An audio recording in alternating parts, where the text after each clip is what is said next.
Okay. அஸ்ஸலாமு அலைக்கும் வரஹ்மத்துல்லாஹி வபரகாத்துஹு. வணக்கம். குட் ஈவினிங் பிள்ளைகள். நான் பேசுற சவுண்ட் உங்களுக்கு கிளியரா கேக்குதா? ஓகே, நான் எல்லாரையும் மியூட் பண்ணிட்டேன்னு நினைக்கிறேன். சரியா? அன்மியூட் பண்ணிட்டேன். சரி.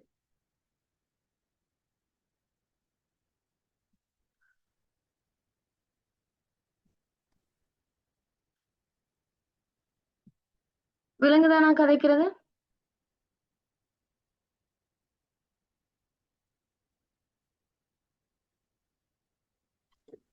Home is Home teacher. Okay. Ah okay. பிள்ளைகள் இன்றைக்கு நிறைய பிள்ளைகள் மெசேஜ் போட்டிருக்கீங்க. ஓகே. நிறைய பிள்ளைகள் மெசேஜ் போட்டிருக்கீங்க பிள்ளைகள். இன்றைக்கு கொஞ்சம் நாடளாவிய ரீதியில காலநிலை கொஞ்சம் மோசம். அப்படித்தானே? உங்களோட ஏரியால எல்லாம் அப்படி இருக்கும். எங்கட ஏரியாலையும் கொஞ்சம் அப்படித்தான் இருக்குது. ஆனா நாம் இன்றைக்கு கிளாஸ் ஷெட்யூல் பண்ணிட்டுன்றதால எங்களுக்கு பிட் போட இயலாம். சரி. அப்ப நிறைய பிள்ளைகள் இன்றைக்கு ஜாயின் பண்ணாம அவங்க ரெக்கார்டிங் கேட்கறாங்க என்னன்னு சொன்னா இடி மின்னலா இருக்குதுன்னு சொல்லி. சரி, அப்ப நாம் இன்றைக்கு ரெக்கார்டிங் கொடுப்போம். தேவையான பிள்ளைகள் எடுத்துக்கொள்ள இயலுமா? சரி. ஓகே. அந்த வகையில பிள்ளைகள் நான் உங்களுக்கு சொல்லியிருந்தேன், எங்களோட பேமெண்ட் கிளாஸை தவிர நாம ஒரு வாரத்துல ஒரு நாள் நாங்க உங்களுக்காக வேண்டி இலவசமான ஒரு கிளாஸ் செய்வோம் வந்து ஏற்பாடு செஞ்சிருந்தோம். அதுல வெள்ளிக்கிழமை நாம போன வெள்ளிக்கிழமை தொடங்கி அதுல 300 பேருக்கிட்ட ஜாயின் பண்ணியிருந்தீங்க. சரி.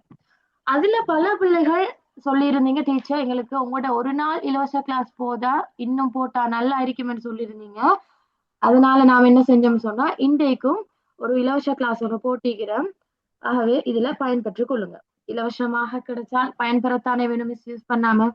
சரி. அதோட பிள்ளைகள் ஸ்கிரீன்ல கீறி விளையாடாதீங்க. சரியா? ஓகே. அந்த வகையில பிள்ளைகள் நாம நேத்து ஒரு voting சிஸ்டம் ஒன்று உங்களுக்கு குரூப்ல போட்டிருந்தோம். அதாவது நாம இலவச கிளாஸ் செய்யறதுல உங்களுக்கு என்ன பகுதிகள் கடினமா இருக்குது, நீங்க என்ன பகுதிகளை செய்யறதுக்கு சிரமப்படுறீங்கன்னு கேட்கும்போது நிறைய பிள்ளைகள், நூற்றுக்கும் மேல பிள்ளைகள் என்ன சொன்னாங்கன்னா, இந்த திருக்குறள் பகுதிகள் எங்களுக்கு கொஞ்சம் கஷ்டமா இருக்குது டீச்சர்.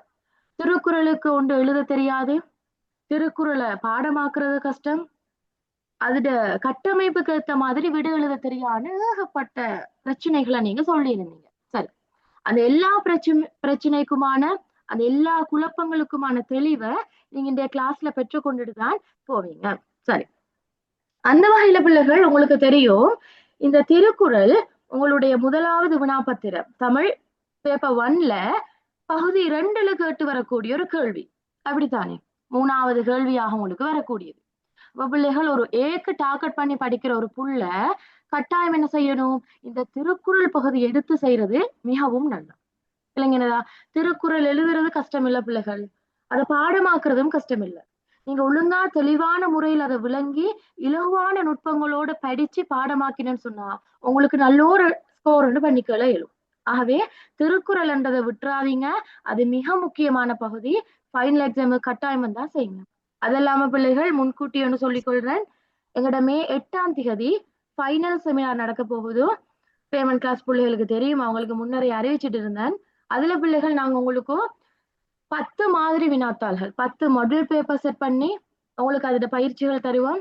அதே மாதிரி விசேஷமாக இலக்கண பகுதியில உங்களுக்கு எங்கேயுமே இல்லாத வகையில 1000 இலக்கண வினாக்களுக்கான பயிற்சி, ஒட்டுமொத்த இலக்கணத்தை உள்ளடக்கி அதுல மொத்தம் 1000 வினாக்கள் இருக்கக்கூடிய 100 நாளையில 10 வினாக்களாக எடுத்து அதுல ஆழமாக எக்ஸ்பிளைன் பண்ணிட்டு போவோம். அது ஒன்று இருக்கு. அதே மாதிரி கடந்த கால வினாத்தாள்கள், மாகாண வினாத்தாள்கள், அதே மாதிரி ஒவ்வொரு வருடமும் வெளியிடக்கூடிய கல்வி அமைச்சர் வினாத்தாள்கள், இப்படி பலதரப்பட்ட பயிற்சிகள் உங்களுக்கு கொடுத்துதான் நாங்க உங்களை என்ன செய்வோம், ஃபைனல் எக்ஸாமுக்கு சிட் பண்ண அனுப்புவோம். ஆகவே மே 8 செமினார் நடக்குது. இப்பவே சில பிள்ளைகள் காசு கட்டி ஜாயின் பண்ண தொடங்கிட்டீங்க. அதனால சொல்றேன், ஆகவே உங்களால எவ்வளவு சீக்கிரம் ஜாயின் பண்ணிக்க முடியுமோ அவ்வளவு சீக்கிரம் ஜாயின் பண்ணிக்கொள்ளுங்க. ஏனென்றா 300 பேரு மட்டும்தான் அதுல இடம் இருக்குது. சரி. இப்ப நாம எங்கட லெசனுக்குள்ள வருவோம். சரி. ரிட்டர்ன் கேட்கிற நேரம் வாய்ஸ்ல என்ன சரி பிரச்சனை இருக்குதா, கவரேஜ் இஷ்யூ இருக்குதா? இல்ல. ஓகே. சரி. அப்ப பிள்ளைகள் நாம ஓகே. சரி. என்ன சரி டவுட் இருந்தா அன்மியூட் பண்ணி கேட்டுக்கொள்ளுங்களா? சரி. அப்ப பிள்ளைகள் நாம இன்றைக்கு உங்களோட தமிழோட அடிப்படை மிக முக்கியமான ஒரு பகுதி திருக்குறளை பார்க்க வர. சரி. இப்ப திருக்குறளை பார்க்கும்போது பிள்ளைகள் உங்களுக்குள்ள நிறைய ஏகப்பட்ட கேள்விகள் இருக்கலாம். உங்களோட கண்முன்னுக்க இன்னும் வெறும் 100 நாட்கள் தான் இருக்கு. பெரிய ஒரு கேம் சேஞ்ச் ஆக போற நாள். நீங்க யாருன்றதை காட்ட போறது இன்னும் 100 நாளைக்குள்ள. அப்ப நீங்க யோசிப்பீங்க, 100 நாளைக்குள்ள படிக்கணும், ஒன்றும் படிக்க இல்ல, திருக்குறள் பகுதிகள் கஷ்டமாவும் இருக்குது. அப்படித்தான் நிறைய பிள்ளைகளோட மைண்ட் செட் அப்படித்தான் இருக்குது. என்ன வரும் என்ற ஒரு கேள்வி உங்களுக்குள்ள இருக்கும். அது எல்லா பிள்ளைகளுக்கும் இருக்கக்கூடியதான். சரி, அந்த வகையில பிள்ளைகள் நான் மேல என்ன போட்டிக்கிறேன், கடந்த கால வினாத்தாள்களுக்குள் ஒரு பயணம் ஒன்று சொல்லி. அப்ப எப்பயுமே பிள்ளைகள் நீங்க ஒரு ஃபைனல் எக்ஸாமுக்கு முகம் கொடுக்க போறீங்கன்னு சொன்னா உங்களோட கடந்த கால ஃபைனல் பேப்பரை நீங்க செஞ்சு பார்த்துட்டு போகணும். இல்லைங்கன்னதா? எவ்வளவுக்கு எவ்வளவு நீங்க கடந்த கால வினாத்தாள்களோட முட்டி மோதி அதுல பயிற்சிகள் ஈடுபடுறீங்களோ அந்த அளவுக்கு நீங்க என்ன செய்வீங்க, ஒரு பட்டதீட்டு எப்படி வைரமனா நாங்க பட்டதீட்டு தானே எடுக்கணும், அதே மாதிரி நீங்க எவ்வளவு பேப்பரோட முட்டி மோதி மோதி எழுதுறீங்களோ அந்த அளவுக்கு உங்களுக்கு பிராக்டிஸ் வரும். அந்த பிராக்டிஸின் ஊடாக நீங்க உங்களோட ஃபைனல் எக்ஸாம் நல்ல குவாலிட்டியாக நீங்க என்ன செய்வீங்க, முகம் கொடுத்து கொள்வீங்க. அந்த வகையில பிள்ளைகள் திருக்குறள் பகுதியில நாம பார்த்துட்டு வருவோம். கடந்த காலங்கள்ல என்னென்ன பகுதிகள் கேட்டிருக்காங்க, இப்போ உங்களுக்கு என்ன பகுதிகள் கேட்க சான்ஸ் இருக்கு என்னத நாம கொஞ்சம் பார்த்துட்டு வருவோமா? சரி, ஸ்கிரீன் விளங்குதே பிள்ளைகள் எல்லாருக்கும்?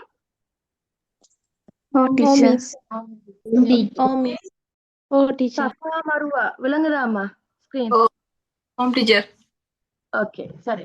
இப்ப பாருங்க பிள்ளைகள், இந்த கடந்த கால வினாத்தாள்கள் கட்டாயம் நீங்க ஃபைனல் எக்ஸாம் போகல அது எந்த பாடமும் தான் கடந்த கால வினாத்தாள்களை ஒரு 2 தடவைக்கு மேல சரி செஞ்சுட்டு போறது நல்லது. இல்லைங்கன்னதா? அப்ப பாருங்க பிள்ளைகள், இந்த கடந்த கால வினாத்தாள்கள்ல உங்களோட சிலபஸ் நான் 2019 இருந்து தான் பாக்குறேன். 2019க்கு முதல் உங்களோட பழைய சிலபஸ் ஆயிருந்துச்சு. ஆகவே உங்களோட சிலபஸ் படி பார்க்க போகணும் அப்படின்னு சொன்னா நீங்க 19ல இருந்து தான் பின்பற்ற வேணும். அதுல தெளிவோண்டு இருக்கணுமா? சரி, இப்ப பாருங்க பிள்ளைகள், 2019ஆம் ஆண்டு கேட்ட கேள்வி காலமறிதல். விளங்கினதா? அதுக்கு பிறகு பிள்ளைகள் 2020ஆம் ஆண்டு கேட்டிருக்குது பெரிய உரை துணை கூட 3வது அதிகாரம். அடுத்தது பிள்ளைகள் 2021 வந்திருக்குது வலி அறிதல். இங்க பாருங்க, மருக 2022 கேட்டிருக்காங்க தெரிந்து செயல் வகை. 23ல கேட்டிருக்காங்க பிள்ளைகள் இடனறிதல். இதுல ஒரு விஷயம் இருக்கு, நான் காட்டி தருவேனா. 2024ல இருக்கு அறிவுடைமை. 2025 போன முறை ரிசல்ட்ஸ் வந்த பெஜ்ட கேட்ட திருக்குறள் குற்றம் கடிதல்.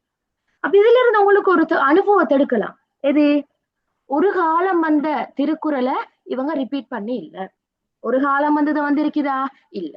அப்ப நீங்க நினைச்சுக்கொள்ள கூட ஒரு காலம் வந்தது இன்னொரு காலத்துல ரிப்பீட் பண்ண இல்லைன்னு சொன்னா இதுல வராத இன்னும் 3 இருக்குதே அதைத்தான் எங்களுக்கு போடுவாங்கன்றத நீங்க நினைச்சுக்கொள்ள கூட. இல்லைங்கதா? நாம ஏன் அந்த 3க்கும் முக்கியத்துவம் கொடுக்க சொல்றோம்டா பிள்ளைகள், எங்களால யாருக்குமே கெஸ் பண்ண இயலாம். உங்களோட ஃபைனல் பேப்பர் எப்படி வரும், உங்களோட ஃபைனல் எக்ஸாம்ல கேள்விகள் என்ன மாதிரி வரும், எதுக்குள்ள அவங்க எடுப்பாங்கன்றதை எங்களால் ஊகிக்க முடியாது. என்ன, நாங்க அந்த துறையில யாருமே இல்ல, அது தனிப்பட்ட ஒரு துறை என்றதால நீங்க நினைச்சு கொள்ள கூட. இப்ப நான் காட்டினானே டீச்சர் காட்டின ஒரு வருஷம் வராதது அடுத்த வருஷம் இல்ல அப்படின்னு சொல்லி நினைச்சு கொள்ள கூடாது. ஏன், எதிர்பாராதது நடக்கலாம், எதிர்பாராதது எதிர்பார்க்கலாம்னு சொல்லுவாங்க தானே, அத மாதிரி ஒரு வேளை நடக்கலாம். ஏன், உங்களோட 25 26 பெச்சுக்கு காலமறிதலை போட்டாலும் போடுவான், இவ்வளவு காலம் வரை இல்லையே. இல்லைங்கதா? அப்ப நீங்க நினைச்சு கொள்ள கூடா இதுக்கு இது இல்லாம மிஞ்சி இருக்கக்கூடிய ஏனைய பகுதிகள் தான் உங்களுக்கு வருமன்றத்தை நினைக்க கூட. ஆனா பிள்ளைகள் கூடுதலான சதவீதம் வரக்கூடிய வாய்ப்பு அது இருக்குதுன்றதால அந்த பகுதிகளுக்கு முக்கியத்துவத்தை நீங்க அதிகமா கொடுக்கணும். பிள்ளைங்கனதா? ஏன்னா இதுவரைக்கும் அது கேட்க இல்லை பிள்ளைகள், அப்ப ஒரு வேளை கேட்கலாம். ஆகவே நீங்க அதுக்கு கொடுக்கக்கூடிய முக்கியத்துவத்தை முழு மூச்சா கொடுங்க. கொடுத்துட்டு வந்த பகுதிகளை நீங்க ரிவிஷன் பண்ணிக்கொண்டு போங்க. அது உங்களுக்கு நல்ல சாதகமா இருக்கும். வெறுமனே எதிர்பார்ப்புகளை நம்பி வீணா போகாம எதிர்பார்ப்புகளை கூடுதலா படிச்சு கொண்டு ஏனைய பகுதிகளையும் தொட்டுடி செல்றது ஒரு நல்ல பழக்கம். சரி, அப்ப நாம 25 வரைக்கும் பார்த்துட்டோம் பிள்ளைகள். இப்ப பாருங்க, நான் போட்டிருக்கிற 2026 எது வரும், யாராலும் கெஸ் பண்ணே இல்லை எது வரும்னு சொல்லி. ஆனா ஒரு அடிப்படையில எங்களுக்கு பார்க்கலாம். பாருங்க, நான் போட்டிக்கிறேன் இப்படி வந்தா எப்படி இருக்கும்னு சொல்லி. ஆப்ஷன் 2 தெரிந்து தெளிதல் கொடுத்திருக்கிறேன். ஆப்ஷன் 3ல தெரிந்து வினையாடல் கொடுத்திருக்கிறேன். அவங்களுக்கு கேட்கலாம், ஏன் டீச்சர் இந்த 3ம் வர இல்ல, ஆனா நீங்க ஏன் சிற்றினம் வராமைக்கு அதிக முக்கியத்துவம் கொடுக்குறீங்க? ஏனண்டா பிள்ளைகள், இந்த சிற்றினம் சோறாமை அதிகம் எதிர்பார்க்கிறாங்க. உங்களுக்கு பார்க்கலாம் இந்த முல்லை வலயத்தினுடைய வளைய பேப்பர்கள்ல. அதே மாதிரி இந்த முறை நடந்த ஃபோர்த் டேர்ம் எக்ஸாமுக்குரிய FWC பேப்பர்ல சிற்றினம் சோறாமை வந்துச்சு. நம்மட பிள்ளைகள் எக்ஸாமு போகும்போது நான் சொல்லி கொடுத்தேன் 4ஆம் எக்ஸாம் சிற்றினம் சேராமை வருமண்டு அதே மாதிரி வந்துச்சு. அதே மாதிரி இன்னும் கொஞ்ச நாளையில பாருங்க சொன்னா நடக்கும் கல்வி அமைச்சில் வெளியிடக்கூடிய இறுதி பேப்பர்ல உங்களுக்கு சிற்றினம் சேராமை போடுவா, சுவர் போடுவா. விளங்கினதா?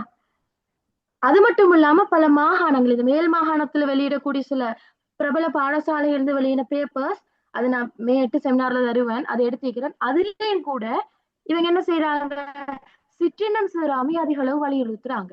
ஆகவே பிள்ளைகள் மறைமுகமாக ஒன்று வலியுறுத்தப்படுமா இருந்தனா அதுல என்ன சரி ஒன்று இருக்கும், அப்படித்தானே? ஆகவே கட்டாயம் கொஞ்சம் சிற்றினம் சேராமை பார்த்துக்கொள்ளணும். அதோட தெரிந்து தெளிதலையும் தெரிந்து வினையாடலையும் சிற்றினம் சேராமைக்கு கொடுக்கிற அதே முக்கியத்துவத்தை நீங்க கொடுத்து படிக்கணும். ஒருவேளை சிற்றினம் சேராமை எதிர்பார்த்து டீக்கிறோம்னு சொல்லி அவன் போடாம கூட இருக்கலாம். அப்படித்தான் நடந்துச்சு 2025 பெட்ச் பிள்ளைகளுக்கு சிற்றினம் சேராமை வரும்னு சொல்லி இருந்தாங்க. ஆனா என்ன நடந்துச்சு, வர இல்ல, எதிர்பார்க்கை நம்பிட்டு போன பிள்ளைகள் அங்க அப்படியே டவுன். அவ நான் என்ன சொல்ல ஆரம்பத்திலே, எதிர்பார்க்கை மட்டும் நம்பாதீங்க, எல்லாத்தையும் படிச்சுட்டு போங்க, கூடுதலான நிகழ்தகவு எதுக்கு இருக்குதோ அதை நீங்க கவனிச்சு கொள்ளுங்கன்னு சொல்றேன். சரியா?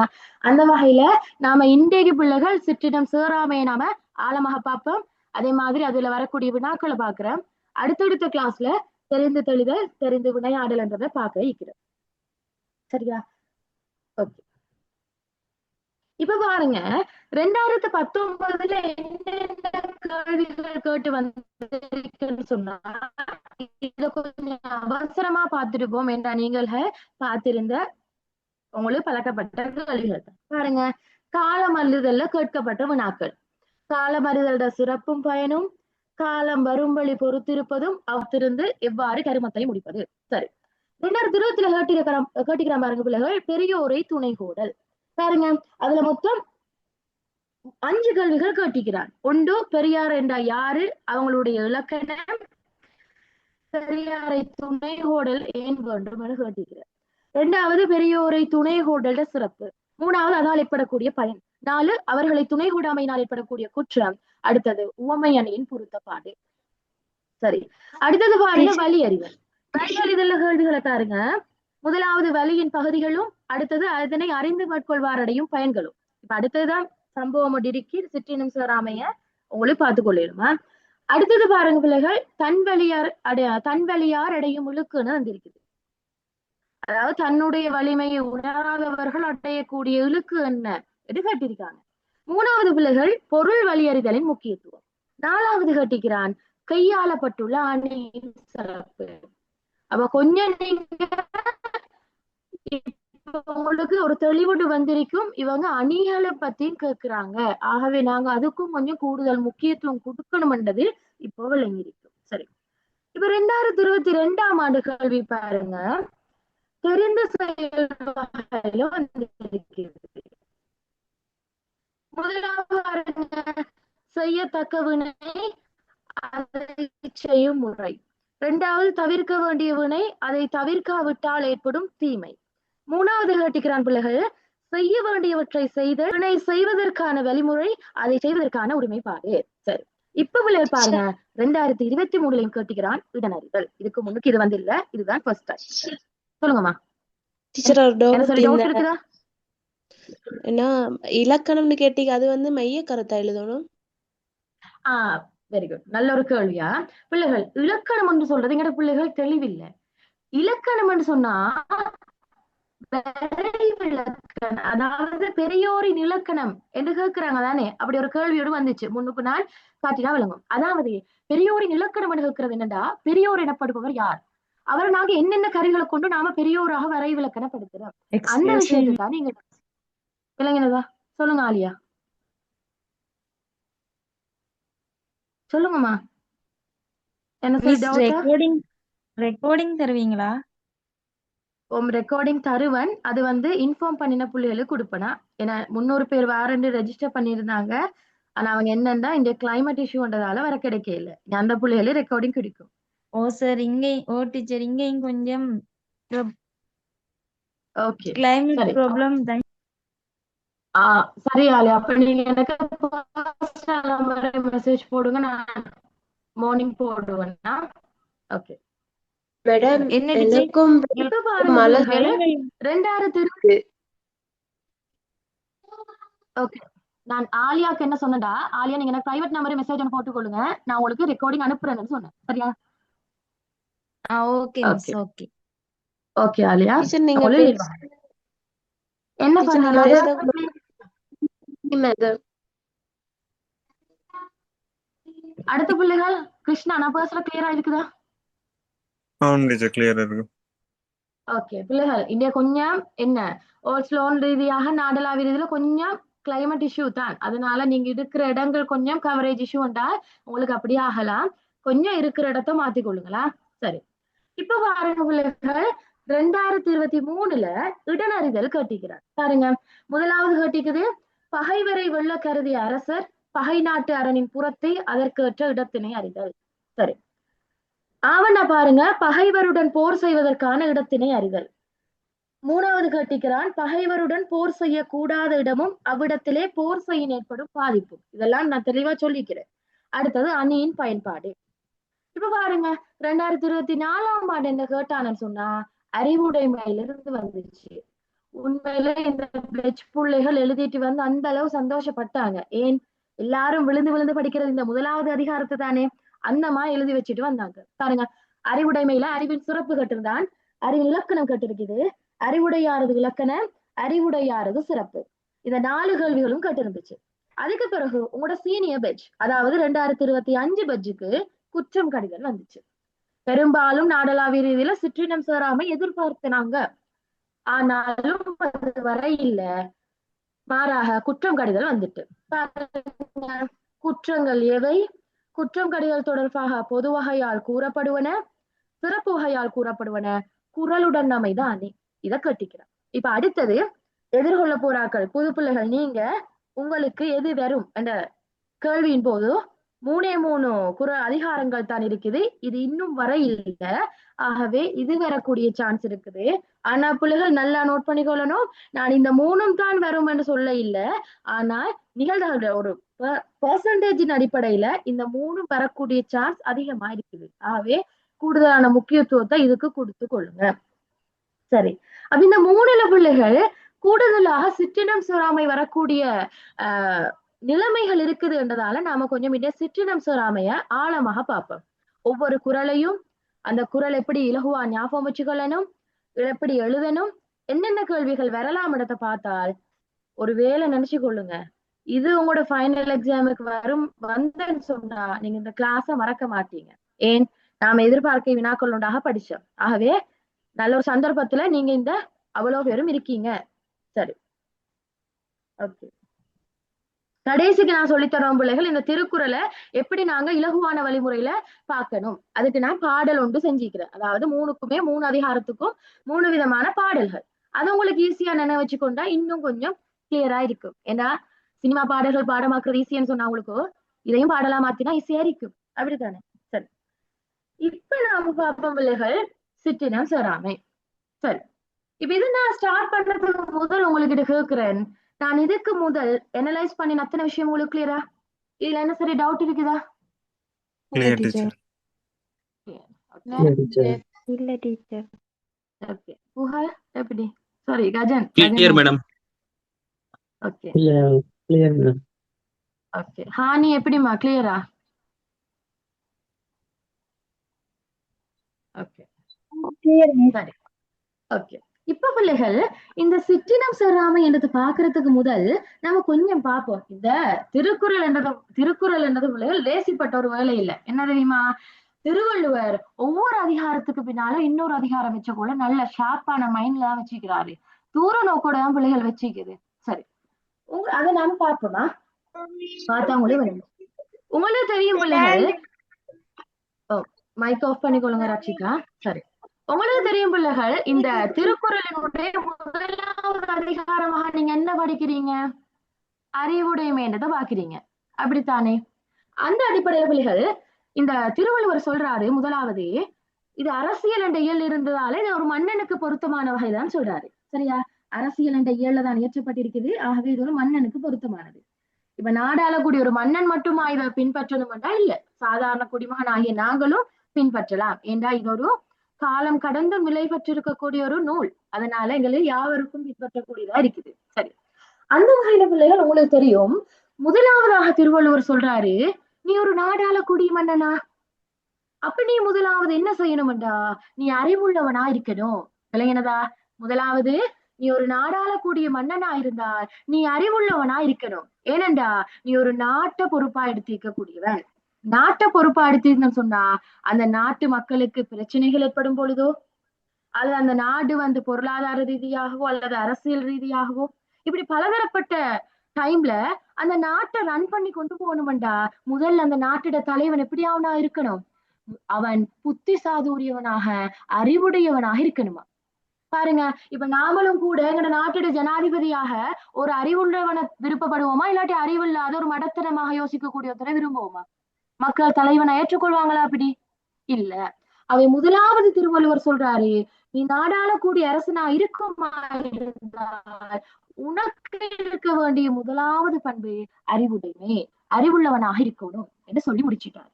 அதுக்கு பிறகு பிள்ளைகள் இரண்டாவதாக அவர் சொல்றாரு, நீ ஒரு நாட்டு மன்னனா இருந்தா அறிவுள்ளவனாக மட்டும் இருந்து போதா, என்ன செய்யணும், நீ உன்னிடம் குற்றங்கள் இல்லாதவனாக நீ இருக்கணும். நீ எந்த விதமான குற்றங்கள் செய்யக்கூடாது.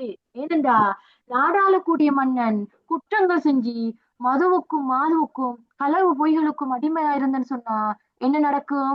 மன்னன் எவ்வளியோ குடிகள் எவ்வளி என்றதுக்கு அமைவாக என்ன செய்வாங்க, மக்களும் அப்படியே தவறு செஞ்சுட்டு போவாங்க. அது மன்னனும் தவறு செய்யறான் தானே, நாங்க என்னதுக்கு மக்கள் என்று சொல்லி நாடும் மன்னனும் மக்களும் என்ன செய்வாங்க, தலைகீழா பிறண்டுருவாங்க. ஆகவே அதனால திருவள்ளுவர் சொல்றாரு, நீ அறிவுடையவனாக எவ்வாறு இருக்க வேண்டுமோ அதே போல நீ உன்னிடம் காணப்படுகின்ற குற்றங்களை கடிந்து கொள்பவனாகவும் இருக்கணும் என்று சொல்ற.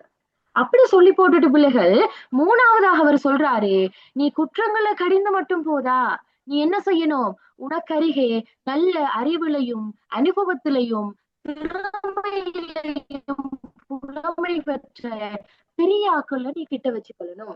ஏனென்றா நீ ஒரு நாட்டுக்கு தலைவன்.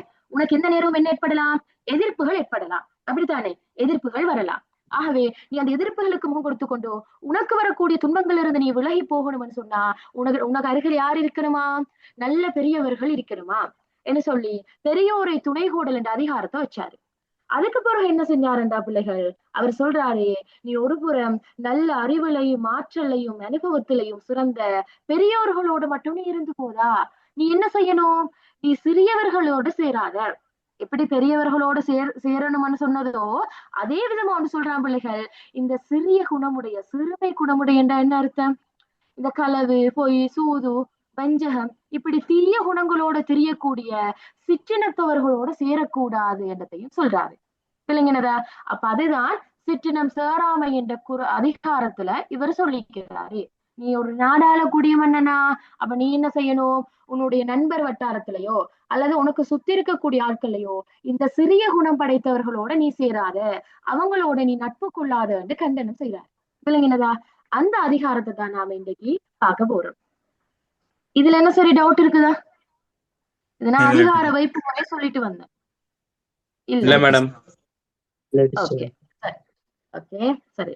இப்ப பாப்போம் பிள்ளைகள், சிற்றினம் சேராம என்னன்னு நான் சொல்லிட்டேன். கொஞ்சம் உங்களுக்கு விளங்கி இருக்கும். என்ன, இந்த குணங்கள்ல சிறிய குணம் என்ன, பொய் பேசிக்கொண்டும் களவு செஞ்சு கொண்டும் வஞ்சகங்கள் காட்டிக்கொண்டும் இப்படியானவங்களோட நீ சேராத என்று சொல்றதான் சிற்றினம் சேராமை. சரி, உங்களுக்கு தெரியும் பிள்ளைகள், நாம் என்ன சொல்லுவேன், நீங்க அதிகமாக கேள்விப்பட்டிருப்பீங்க, என்ன, நாரோடு சேர்ந்த பூவும் நாரும், அதே மாதிரி என்ன, பன்றுக்கு பின் போன அன்றும் மலம் தின்னுமா.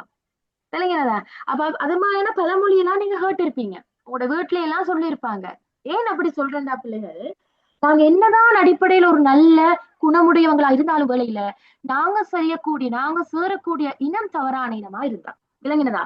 நான் என்னதான் படிச்சு, நான் என்னதான் டிகிரி எடுத்து, நான் என்னதான் சமூக அந்தஸ்து இருந்தாலும் வேலை இல்ல, நான் சேரக்கூடிய இனம் பிள்ளையாக இருந்தால், நான் சேரக்கூடிய இனம் தகாத இனமாக இருந்தேன்னு சொன்னா அந்த இனத்துல வேலை இல்லை. இதைத்தான் இவரும் அழகா சொல்றாரு. விளங்கினதா? இப்ப நாம குறள்களை பார்ப்போம். குரலை பார்த்துட்டு ஒவ்வொரு குரலையும் ஆழமா சொல்லி தருவேன். இப்பவே கவனமா கேட்டுக்கொள்ளுங்க. அடிக்கடி சொல்றேன், ஃபைனல் எக்ஸாம் வந்தா நீங்க தான் லக்கியான ஆட்கள். சரி. முதலாவது குரல் பாருங்க பிள்ளைகள். சிற்றின மஞ்சும் பெருமை சிறுமைதான் சுற்றமா சூழ்ந்து விடும். எப்படி குரல்?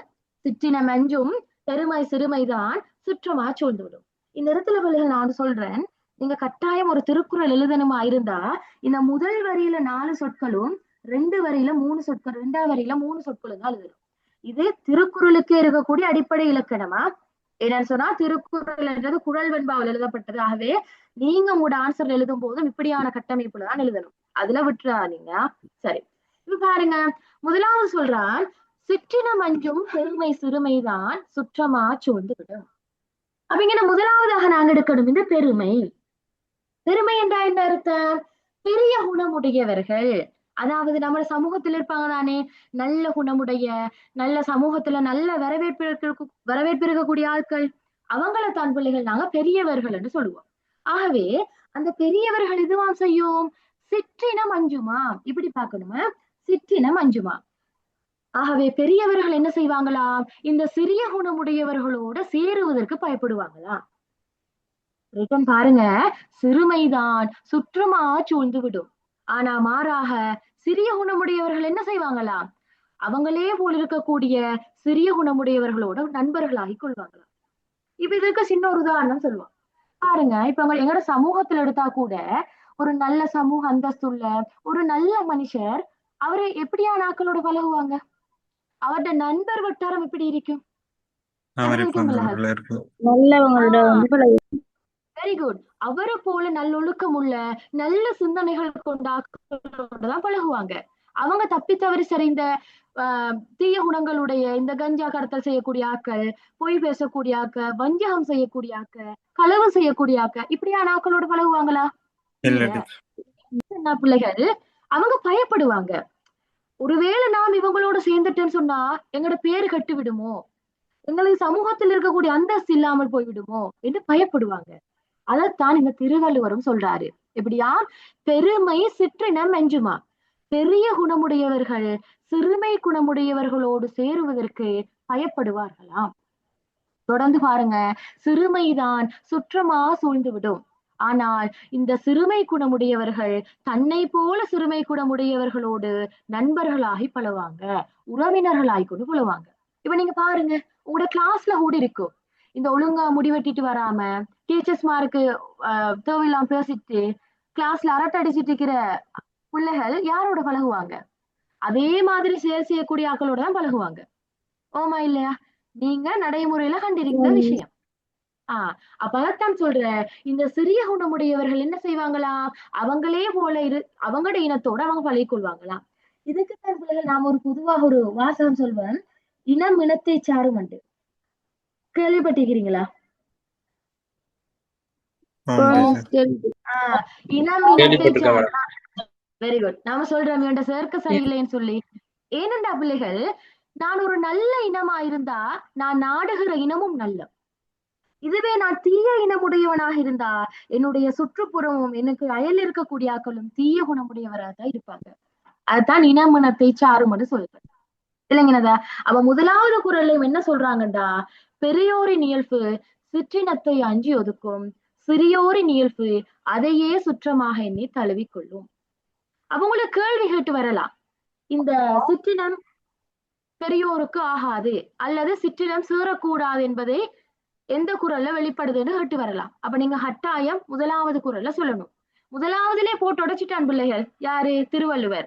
நீ சிற்றினத்தோட சேராத, எப்படி நீ சிற்றினத்தோட சேராத, அது உனக்கு கூடாதுன்னு போட்டு உடைச்சிட்டாரு. சரியா? அப்ப நாம முதலாவது என்ன பார்த்தோம், சிற்றினத்தோடு சேரக்கூடாது. பெரியோரின் இயல்பு என்னவா, சிற்றினத்தவர்களோடு சேரக்கூடாது. இப்ப அடுத்ததாக பாருங்க பிள்ளைகள், திருவள்ளுவர் சொல்றாரு, ஏன் சிற்றினத்தோடு சேரக்கூடாது? ஒரு காரணம் ஒன்று இருக்கேன் தானே பிள்ளைகள். நான் உங்களுக்கு கொண்டு சேர வேணாமண்டா அதுக்கான காரணத்தை சொல்லணுமா இல்லையா? அத மாதிரிதான் திருவள்ளுவரும் சொல்றாரு, முதலாவது குரல்ல சொன்னாரு, சிற்றினத்தோட சேராதீங்க, அவன் எங்களுக்கு பொருத்தம் இல்லப்பா என்று சொன்னதுக்கு 2ஆவதுல அவரு காரணத்தை வச்சிக்கிறாரு. எந்த அளவு எழுதிக்கிறாருன்னு பாருங்க.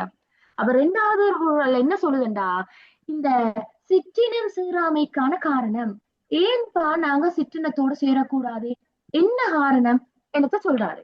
இப்ப நாம் அதை பார்ப்போம்.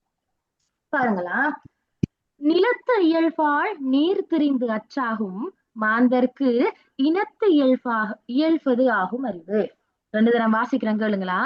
நிலத்து இயல்பால் நீர் திரிந்து அச்சாகும் மாந்தர்க்கு இனத்து இயல்பது ஆகும் அறிவு. நல்ல ஒரு விளக்கம், விளங்கினதா? அப்ப இதுல என்ன சொல்றா பிள்ளைகள், நிலத்து இயல்பால் நீர் திரிந்து அச்சாகுமா. முதலாவது அடி பாருங்க. அதாவது பிள்ளைகள், எங்களோட வானத்துல இருந்து வரக்கூடிய அந்த தூய்மையான நீரானதே, வானத்திலிருந்து வரக்கூடிய நீர் தூய்மை தானே, எந்தவித மனமோ எந்தவித நிறமோ எந்தவித சுவையோ இல்ல, பரிசுத்தமான நீர். அந்த நீர் பிள்ளைகள் எங்களோட பூமிக்கு வந்து எந்த நிலத்தை சேருதோ அந்த நிலத்தடி இயல்புக்கு மாறிடும். உதாரணமா பாருங்களே, நான் ஒரு பாட்டில் தண்ணி ஒன்று எடுத்து ஒரு சாக்கடை நிலப்பிரதேசத்துல நான் ஊத்துறேன். அப்ப அந்த தண்ணி எப்படியா மாறும், எப்படி மாறும்? கெட்ட தண்ணியா மாறிடும். சாக்கடை தண்ணியா மாறிடும்.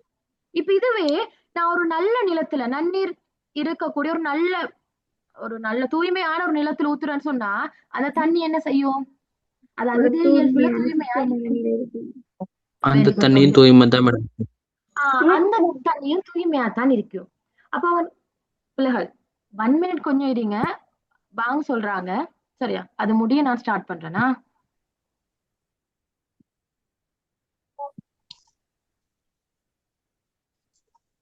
அதுக்குள்ள என்ன சரி டவுட் இருந்தா எடுத்து வச்சுக்கொள்ளுங்க, வாங்க முடிய நான் விளங்கப்படுத்துறேன். Okay madam.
ஓகே, சரி, நாம ஸ்டார்ட் பண்ணுவோமா? இந்த கிளாஸ்ல கிருஷ்ணா இருக்கீங்களா? ஆம் டீச்சர் இருக்கேன். இந்த நம்ம பேமெண்ட் கிளாஸ் பிள்ளைங்க கொஞ்சம் வரது கவரேஜ் இஷ்யூ பண்றாங்க, நீங்க கொஞ்சம் குரூப்ல மென்ஷன் பண்ணிக்கொள்ளுங்க. இந்த ரெக்கார்டிங் கிடைக்குமாண்டா? Okay teacher. ஓகே, 2 குரூப்லயும் போடுங்க. சரி, ஓகே. அப்ப நாம பாப்போம் பிள்ளைகள், இதுல என்ன சொல்ல வராங்கண்டா, அப்ப நீரானது எந்த நிலத்தை போய் சேருமோ அந்த நிலத்திட தன்மையை பெற்றுக்கொள்ளும். உதாரணமா பாருங்க, நான் ஒரு நீரை, நல்ல பரிசுத்தமான நீரை சாக்கடை தொகுதிக்குள்ள போடுறேன். அப்ப அந்த நீர் என்ன ஆகும், சாக்கடை நீரா மாறிடும். என்னதான் அடிப்படையில பரிசுத்தமா இருந்தாலும் வேலையில சேர்ந்த இடம் அந்த மாதிரி ஆயிட்டு. இதுவே நான் அந்த நல்ல பரிசுத்தமான நீரை என்ன செய்யறேன், ஒரு நல்ல ஒரு நிலத்துல போடுறேன், ஒரு நல்ல தூய்மையான ஒரு இடத்துல ஊத்தினேன்னு சொன்னா என்ன நடக்கும், அந்த நீரும் அடிப்படையிலே தூய்மையா இருக்கும். ஏன் அப்படி தூய்மையா இருந்தது காரணம், அது சேர்ந்த இடம் அந்த மாதிரி.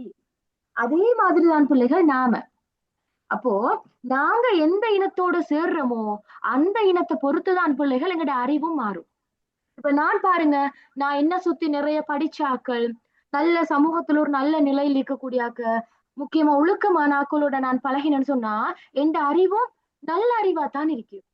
இதுவே நான் சமூகத்துல சும்மா அரட்டை அடிச்சுட்டு தேவையில்லாத போதை வஸ்து பழகி கொண்டு பொய்யும் கிளவும் சொல்லிட்டு திரியிற ஆக்களோட நான் பழகினேன்னு சொன்னா போக போக நான் என்னவா மாறுவேன்? என் அறிவும் அவங்கள மாதிரிதான் சிந்திக்க தூண்டும். ஓமா இல்லையா? ஆம் களவு டீச்சர். செய்யறதனோட very good. களவு செய்யறதனோட நான் ஒரு 2 கிழமை சகவாசம் வச்சுக்கொண்டு இருந்தேன்னு வைங்களேன், நான் அடுத்த 3வது கிழமை நானும் களவு செய்வேன். ஏன்? அந்த இனத்தோட சேர்ந்ததால என் அறிவும் அப்படியா மாறிட்டு. அப்ப இவங்க இதைத்தான் திருவள்ளுவராத்தான் சொல்றாரு. பாருங்க, பொருள்ல பாருங்க, சேர்ந்த நிலத்தின் இயல்பால் நீர் வேறுபட்டு அந்நிலத்தின் தன்மையுடையதாகும். அதாவது நீர் என்ன நிலத்தை சேருதோ அந்த நிலத்திட தன்மையைத்தான் அந்த நீர் பெற்றுக்கொள்ளும். அது போல மக்களுடைய அறிவும் இனத்தின் இயல்பினை உடையதாகும். ஆகவே நீங்க எந்த இனத்தை சேர்றீங்களோ அந்த இனத்தை பொறுத்துதான் உங்களோட அறிவு இருக்குது. ஆகவே நீங்களும் கூட, உங்களுக்கும் கூட பெருத்தம் பிள்ளைகள். இது நாடாளக்கூடிய மன்னனுக்கு மட்டுமா இல்ல, சாதாரண ஒரு குடிமகனுக்கும் கூட இது பெருத்தம். அப்ப நீங்க யோசிச்சு கொள்ளுங்க, உங்களோட அறிவு நல்லதாக நல்ல சிந்தனை உள்ள அறிவா மாறணும்டா நீங்க உங்களை சுத்தி எப்படிப்பட்ட இனத்தை நீங்க வச்சுக்கொள்ளணும்னு பார்த்துக்கொள்ளுங்க. அப்போ சிற்றினம் சேராமைக்கான காரணத்தை இதுல அழகா சொல்லிக்கிறாரு. ஏன்? நீங்க எந்த இனத்தை சேருறீங்களோ அந்த இனத்தை பொறுத்துதான் உங்களோட அறிவு தீர்மானிக்கப்படுறதால நீங்க சிற்றினத்தோட சேராதீங்கோ. ஏன்? சேர்ந்தன்னு சொன்னா உங்களோட அறிவும் அவங்களமாய் ஆகிடும். பாருங்க, முதலாவது சேரக்கூடாதுன்னு சொன்னவரே இப்ப ஏன் சேரக்கூடாதுன்ற காரணத்தை அழகா சொல்லிக்கிறாரு. இல்லைங்களா? அப்ப இதுல பிள்ளைகள் உவமை அணி இருக்குது. நான் போன கிளாஸ்லயும் காட்டி தந்தேன். என்ன? அப்போ உவமை அணி இருந்தேன்னு சொன்னா உவமானம் என்ன வரும்? இதெல்லாம் நிலத்தின் ஈரானது சேரும் இடத்தின் தன்மையை பொறுத்து வேறுபடும். Very good Mushvika. நீரானது சேருகின்ற இடத்தின் தன்மையை பொறுத்து வேறுபடும். உவமயம் என்ன வரும்? மக்களின் அறிவும் அந்த சேருகின்ற இனத்தையும் அந்த பொறுத்து வேறுபடுறது. Very good. மக்களினுடைய அறிவும் சேருகின்ற இனத்தை பொறுத்து வேறுபடும். பொதுத்தன்மை அப்ப என்ன வரும்? அந்த நிலத்தின் தன்மை அந்த மாறுற நிலை அந்த இது சூழல் வரும், மாற்றம். வேறுபடும். சூழலின் தன்மையை பொறுத்து மாற்றம் அடைதல் அல்லது சூழல் மாற்றம் அடு போட்டா ஓகே. இல்லைங்களா? ஓ டீச்சர். ஓகே. இப்ப 2வது குறள்ல உங்களுக்கு பொருளை நான் சொல்லிட்டேன், அது உதாரணத்தோட எடுத்து காட்டினேன், அணிகளையும் விளங்கப்படுத்தினேன். இதுல என்ன சரி டவுட் இருக்குதா? இல்ல டீச்சர். இல்ல. ஓகே, அப்ப நாம அடுத்த குறளுக்கு போவோமா? சரி.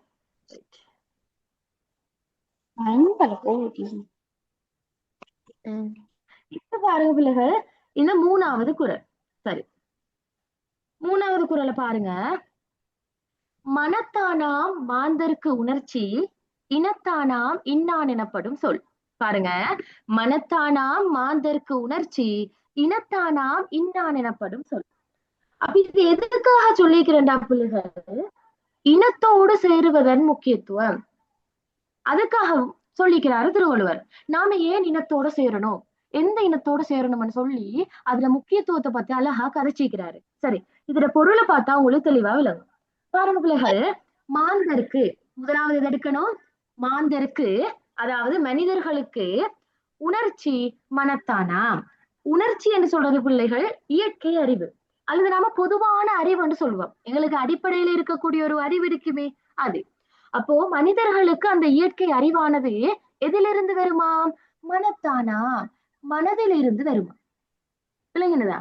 அப்ப மனிதர்களினுடைய இயற்கை அறிவானது மனதினால் ஏற்படுமா? தொடர்ந்து பாருங்க, இன்னான் எனப்படும் சொல், இது 4வதா. இன்னான் எனப்படும் சொல் இனத்தானா. அது மட்டுமில்ல, இவன் இப்படிப்பட்டவன் தான் என்று கருதப்படுகின்ற சொல்லானது. இன்னான் என்ற என்ன? இவன் இப்படிப்பட்டவன் தான் எனப்படும் சொல்லானது இனத்தானா. அவன் சேருகின்ற இனத்தை பொறுத்து ஏற்படுமா? பாருங்க, மாந்தருக்கு, மனிதர்களுக்கு உணர்ச்சி பொது அறிவானது மனத்தானா, மனதிலிருந்து ஏற்படுமா? அழகா சொல்லிக்கிறாரு. உதாரணமோட சொன்னா இன்னும் விளங்கும். அடுத்தது சொல்றாரு பிள்ளைகள், இன்னான் எனப்படும் சொல் இவன் இப்படிப்பட்டவன் தான் என்று உலகத்தவர்கள் சொல்லும் சொல்லானது இனத்தானா அவன் சேருகின்ற இனத்தை பொறுத்தான். சரி, இப்ப நாம ஒரு உதாரணம் ஒண்ணு எடுப்போம். சரி, இப்ப பிள்ளைகள் ஒரு ஓவியன் ஒன்று இருக்கோம்னு வச்சுக்கொள்ளுங்க. எப்படி? நல்ல ஒரு ஓவியன். சரியா? ஓவியக்கலை யார் குறிப்பிட்ட சிலருக்கு தான் வரும். எல்லாருக்கும் ஓவியம் வரையலுமா? ஏலா. அது ஒரு வர முடியுமா? அப்ப பிள்ளைகள் அவன் நல்ல காணுகின்ற காட்சி அப்படியே தத்ரூபமா வரையினான். அப்ப அந்த அளவுக்கு அவனுக்கிட்ட ஒரு நல்ல இயற்கை அறிவு, பொது அறிவு ஒன்று இருக்குது பிள்ளைகள். அவனுக்கிட்ட நல்ல ஒரு திறமை ஒன்று இருக்குது. விளங்கினாத்தான் இயற்கை அறிவுன்னு சொல்றேன். ஆகவே அவன் என்னதான் நல்ல திறமைகள் கொண்டவனா இருந்தாலும் இவன் நல்லவனா கெட்டவனான்னு சொல்றது இந்த சமூகம் எதை வச்சு சொல்றது? அவன் திறமைய வச்சு, அவன் இயற்கை அறிவை வச்சு சொல்றதா? இல்ல, இல்ல. அவன் சேருகின்ற ஆட்கள். Very good. அவன் யாரோட சேர்றான், அவன் யாரோட சேர்க்க வச்சிருக்கிறான், இவன் எந்த இனத்தோட சேரானதை பார்த்துதான் அவன் உண்மையிலே நல்லவனா கெட்டவனான்றது இந்த சமூகம், இந்த உலகம் தீர்மானிக்கும். அதே மாதிரிதான் பிள்ளைகள் நீங்களும். உங்ககிட்ட என்னதான் அறிவுகள், நீங்க என்னதான் தேர்ச்சி பெற்ற ஆட்களா இருந்தாலும் வேலை இல்ல, நீங்க யாரோட சேர்றதுதான் முக்கியம். விளங்கினதா? அவங்க உங்களோட அறிவை பார்த்து உங்களை மதிப்பிடுற இல்ல. இந்த உலகம் ஒருத்தனை எப்படி பார்த்து மதிப்பிடுமெண்டா அவன் சேருகின்ற இனத்தை பொறுத்துதான் மதிப்பிடும். விளங்கினதா? பாருங்க, அந்த ஓவியன் பிள்ளைகள் என்னதான் தத்ரூபமா வரையக்கூடிய, கண்டது அப்படியே வரையக்கூடிய நல்ல திறமை பெற்றிருந்தாலும் கூட அவன் நல்லவனா கெட்டவனான்னு ஆராயும் பொழுதோ சமூகம் எதை பார்க்குதான்? அவன் சேருகின்ற இனத்தை தானா பாக்குது. விளங்கினதா? ஆகவே இதனாலதான் நம்மள திருவள்ளுவர் சொல்றாரு, இனத்தோடு சேருவது முக்கியம், நாங்க எந்த இனத்தோட சேர்றோம் என்றுதான் முக்கியம் என்றத இனத்தோடு சேர்வதன் முக்கியம் என்ற தலைப்பெண் கீழே சொல்லிக்கிறார். இது விளங்கினதா? மேடம் எனக்கு இன்னொரு தடவை சொல்லுங்க மேடம். ஓகே, சரி. இது பாருங்க, இதுல இலகுவா விளங்க, கணக்க யோசிக்காதீங்க. திருக்குறள் ஆகவும் இலகுவா விளங்கெடுக்கிறதா. பாருங்க, மாந்தருக்கு உணர்ச்சி மனத்தானா? எப்படி? மாந்தரண்டா மனிதர்கள். அந்த மனிதர்களுக்கு இருக்கக்கூடிய அந்த அறிவு, இயற்கையான அறிவுன்றது அவங்களோட மனதில இருந்து ஏற்படுது. அடிப்படையில அவனோட உள்ளத்திலிருந்து வரக்கூடிய ஒன்று. இப்ப ஓவியன் என்றாலும் பாருங்க, அவன் என்ன, அவனுக்கிட்ட இருக்கக்கூடிய அந்த அறிவு, அவனோட திறமை எல்லாம் எதுல இருந்து வருது? அவனோட உள்ளத்துல இருந்து, அடிப்படையில இருந்து அந்த ஒரு விஷயம். திருவள்ளுவர் சொல்றாரு, ஒவ்வொருத்தருடையுமே இயற்கை அறிவு திறமைகள் என்பன அவங்களோட மனதுல இருந்துதான்பா வரும். ஆனா உண்மையிலே அவன் நல்லவனா கெட்டவனான்னு பாக்குறது அவன் அறிவை வச்சில்ல. அவன் என்னதான் அறிவாளியா இருந்தாலும் வேலை இல்ல, அவன் உண்மையிலே நல்லவனா கெட்டவனான்னு பாக்குறது அவன் யாரோட சேர்றான், அவன் எந்த இனத்தோட சேர்றான் எனக்கு அடிப்படையா கொண்டுதானா பாக்குறது. அவ விளங்கினதா? அரிஷான் தான் கேட்டான்னு நினைக்கிறேன். விளங்கிட்டு மேடம். ஓகே, அடுத்த பிள்ளைகள் என்ன மாதிரி?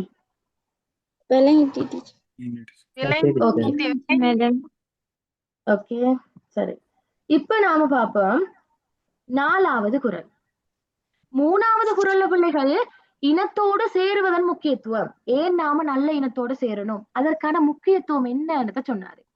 இப்ப 4வதுல சொல்றாரு பிள்ளைகள் இனத்திட முக்கியத்துவம்.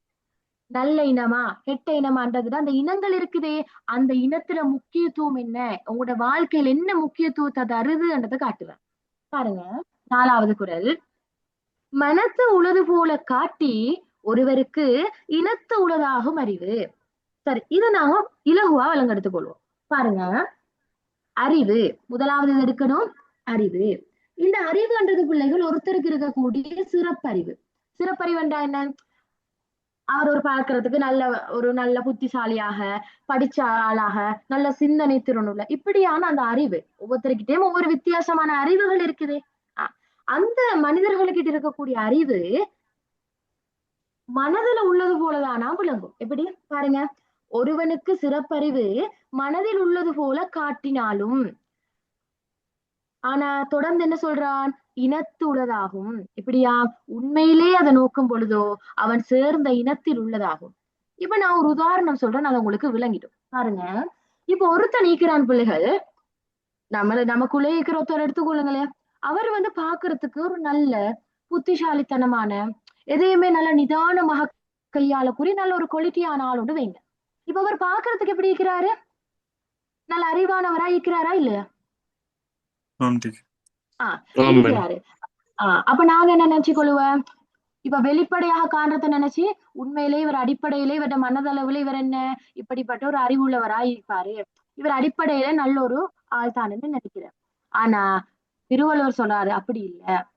உண்மையிலே அவர்கிட்ட இருக்கக்கூடிய அறிவு அடிப்படையில மனதுல உள்ளத்திலிருந்து வாரதுமாய் விளங்கினாலும் அவன் உண்மையிலே நல்லவனா இல்ல கெட்டவனான்னு பார்க்கணும். நாம அதை வச்சு இல்ல, அவன் யாரோட சேர்றான் என்னதை வச்சு பார்க்கணும். பாருங்க, அவன் சேர்ந்த இனத்தில் உள்ளதாகும். அப்ப உண்மையிலே அவன் அறிவுள்ளவனா, அவன் பார்க்கிற பார்வைக்கு எப்படி நல்லா தெரிகிறானோ உண்மையிலே அவன் அப்படி நல்லவனா இல்லையா, படிச்சாலா இருக்கிறானா இல்லையான்னு எதை வச்சு பார்க்கலாமா? அவன் சேர்ந்த இனத்தை வச்சு பார்க்கலாமா? இல்லைங்கனதா? அப்ப இதுல சொல்றான் பாருங்க, ஒருவனுக்கு சிறப்பறிவு மனதில் உள்ளது போல காட்டினாலும் உண்மையாக நோக்கும் பொழுதோ அவன் சேர்ந்த இனத்தில் உள்ளதாகும். அப்ப என்னதான் வெளியில் அவன் அறிவாளியாக திரிஞ்சாலும் வேலை இல்ல, அவன் வெளியில எப்படி இருக்குதோ உள்ளுக்கும் அப்படியே இருக்கானா இல்லையானது எங்களுக்கு எதை வச்சு பார்க்கலாம்? அவன் சேருகின்ற இனத்தை வச்சு பார்க்கலாம். இல்லைங்கனதா? ஆம் டீச்சர். மேடம். அப்போ பாருங்க, எங்களோட லைஃப்ல இனம் என்றது எவ்வளவு முக்கியத்துவம். அப்ப இனம் என்றது ஒவ்வொருத்தருடைய வாழ்க்கையிலும் எவ்வளவு முக்கியத்துவம் செலுத்துதுன்றத இனத்தின் முக்கியத்துவம் என்ற தலைப்பின் கீழ் அவர் சொல்லிக்கிறாரு. எப்படி சொல்லிக்கிறாரு பாருங்க. முதலாவது இனத்தோடு சேர்வதன் முக்கியத்துவத்தை சொல்லிட்டு 4வதா சொல்றாரு இனத்திட முக்கியத்துவம். இல்லைங்கனதா? ஓகே, இதுல என்ன சரி டவுட் இருக்குதா? இல்ல மிஸ். இல்ல, சரி. இல்ல மிஸ். ஓகே, சரி. இப்ப நாம 5வது குறளுக்கு போவோம். சரி, 5வது குறளும் இனத்திட முக்கியத்துவத்தான் சொல்லுது. ஒரு இனம் பண்றது எங்களுக்கு எவ்வளவு முக்கியத்துவமானது என்னது எடுத்து காட்டுது. பாருங்க, மனம் தூய்மை செய்வனை தூய்மை இரண்டும் இனம் தூய்மை தூவா வரும். இது பட்டிருக்குது பிள்ளைகள், டைப்பிங் மிஸ்டேக், அரவு போட்டுக் கொள்ளுங்களா. பாருங்க, மனம் தூய்மை செய்வினை தூய்மை இரண்டும் இனம் தூய்மை தூவா வரும். என்ன சொல்றாருண்டா பிள்ளைகள், எங்கட மனம் தூய்மை என்றா என்ன? எங்கட மனதிட தூய்மை. மனதிட தூய்மை என்று சொல்றது நாம் ஒரு நல்ல விஷயத்த நினைச்சிட்டு யாருக்கும் கெடுதி செய்யாம யாரையும் வீழ்த்தணும்னு நினைக்காம ஒரு நல்லோர் உள்ளத்தோடு இருந்தேன்னு சொன்னா அதுதான் எங்கட மனதிட தூய்மை. ஓமா இல்ல? அதே மாதிரி வெரி குட், செய்வினை தூய்மை. செய்வினை தூய்மை என்றது என்ன? நாங்கள் செய்யக்கூடிய வினைகளின் தூய்மை. செய்வினை என்ற என்ன? நாங்கள் செய்யக்கூடிய வினைகள், நாங்க செய்யக்கூடிய செயல்களோட தூய்மையானது இரண்டும் எதுலயாம் தங்கி இருக்குது? இனம் தூய்மை தூவா வரும்.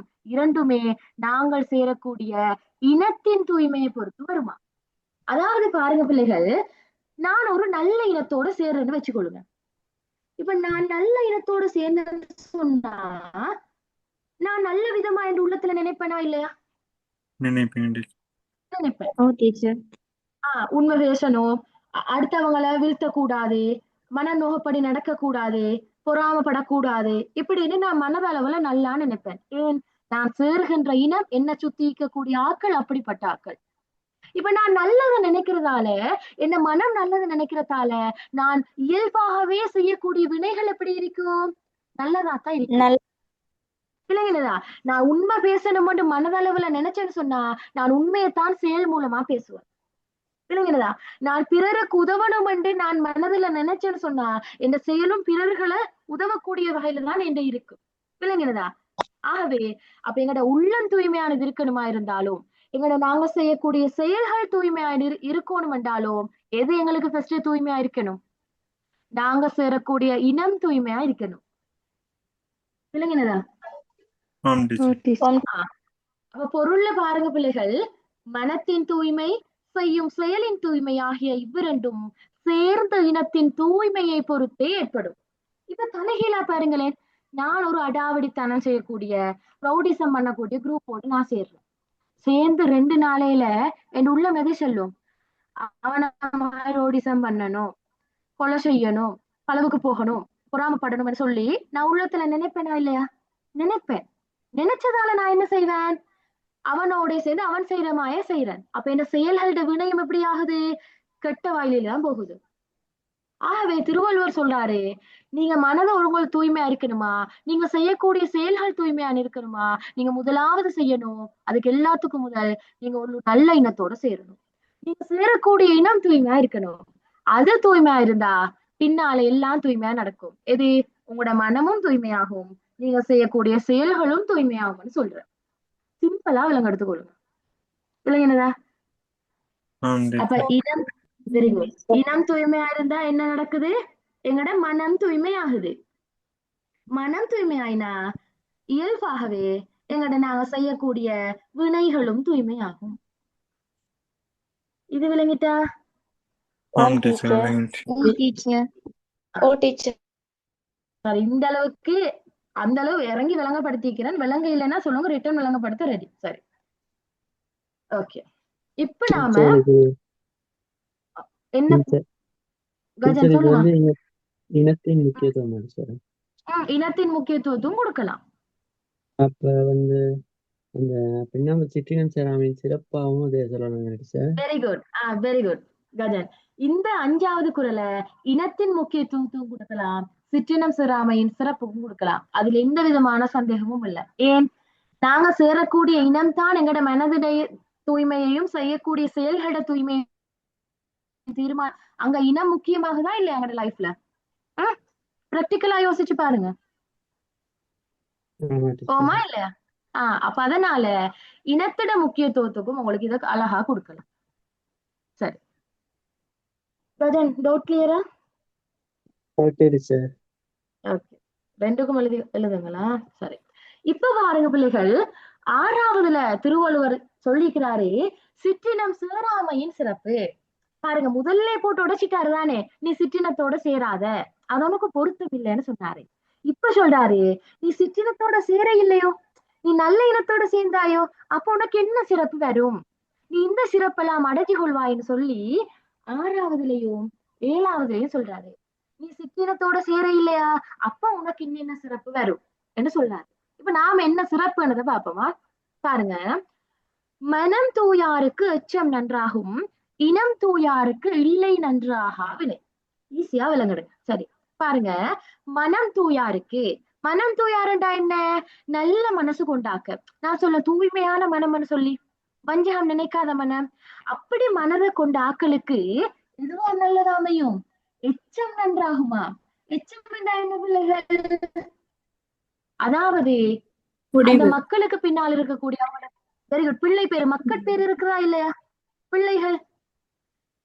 ஓமா ஆம் இல்லையா? டீச்சர். ஓ டீச்சர். அப்ப மனம் வெரி குட், மனம் தூய்மையாக பெற்றவர்களுக்கு அவங்களுக்கு பின்னால் இருக்கக்கூடிய மக்கள் பேர்கள் அது புகழ் முதலியவை சிறப்பாகுமா? எப்படி? உங்களோட மனம் நல்லதா, அப்ப உங்களுக்கு பின்னால வரக்கூடிய மக்கள் பேர் எல்லாம் உங்களுக்கு சிறப்பானதா இருக்கும், நல்லதா அமையும். இப்ப நாம் சொல்லுவோம் தானே, இவருக்கு பின்னால வரக்கூடிய பிள்ளைகளை வச்சு அவரை நல்லா புகழ்ந்து நாம் பாராட்டுவோம். அப்படி நீங்க உங்களோட நடைமுறையில கண்டிருப்பீங்க.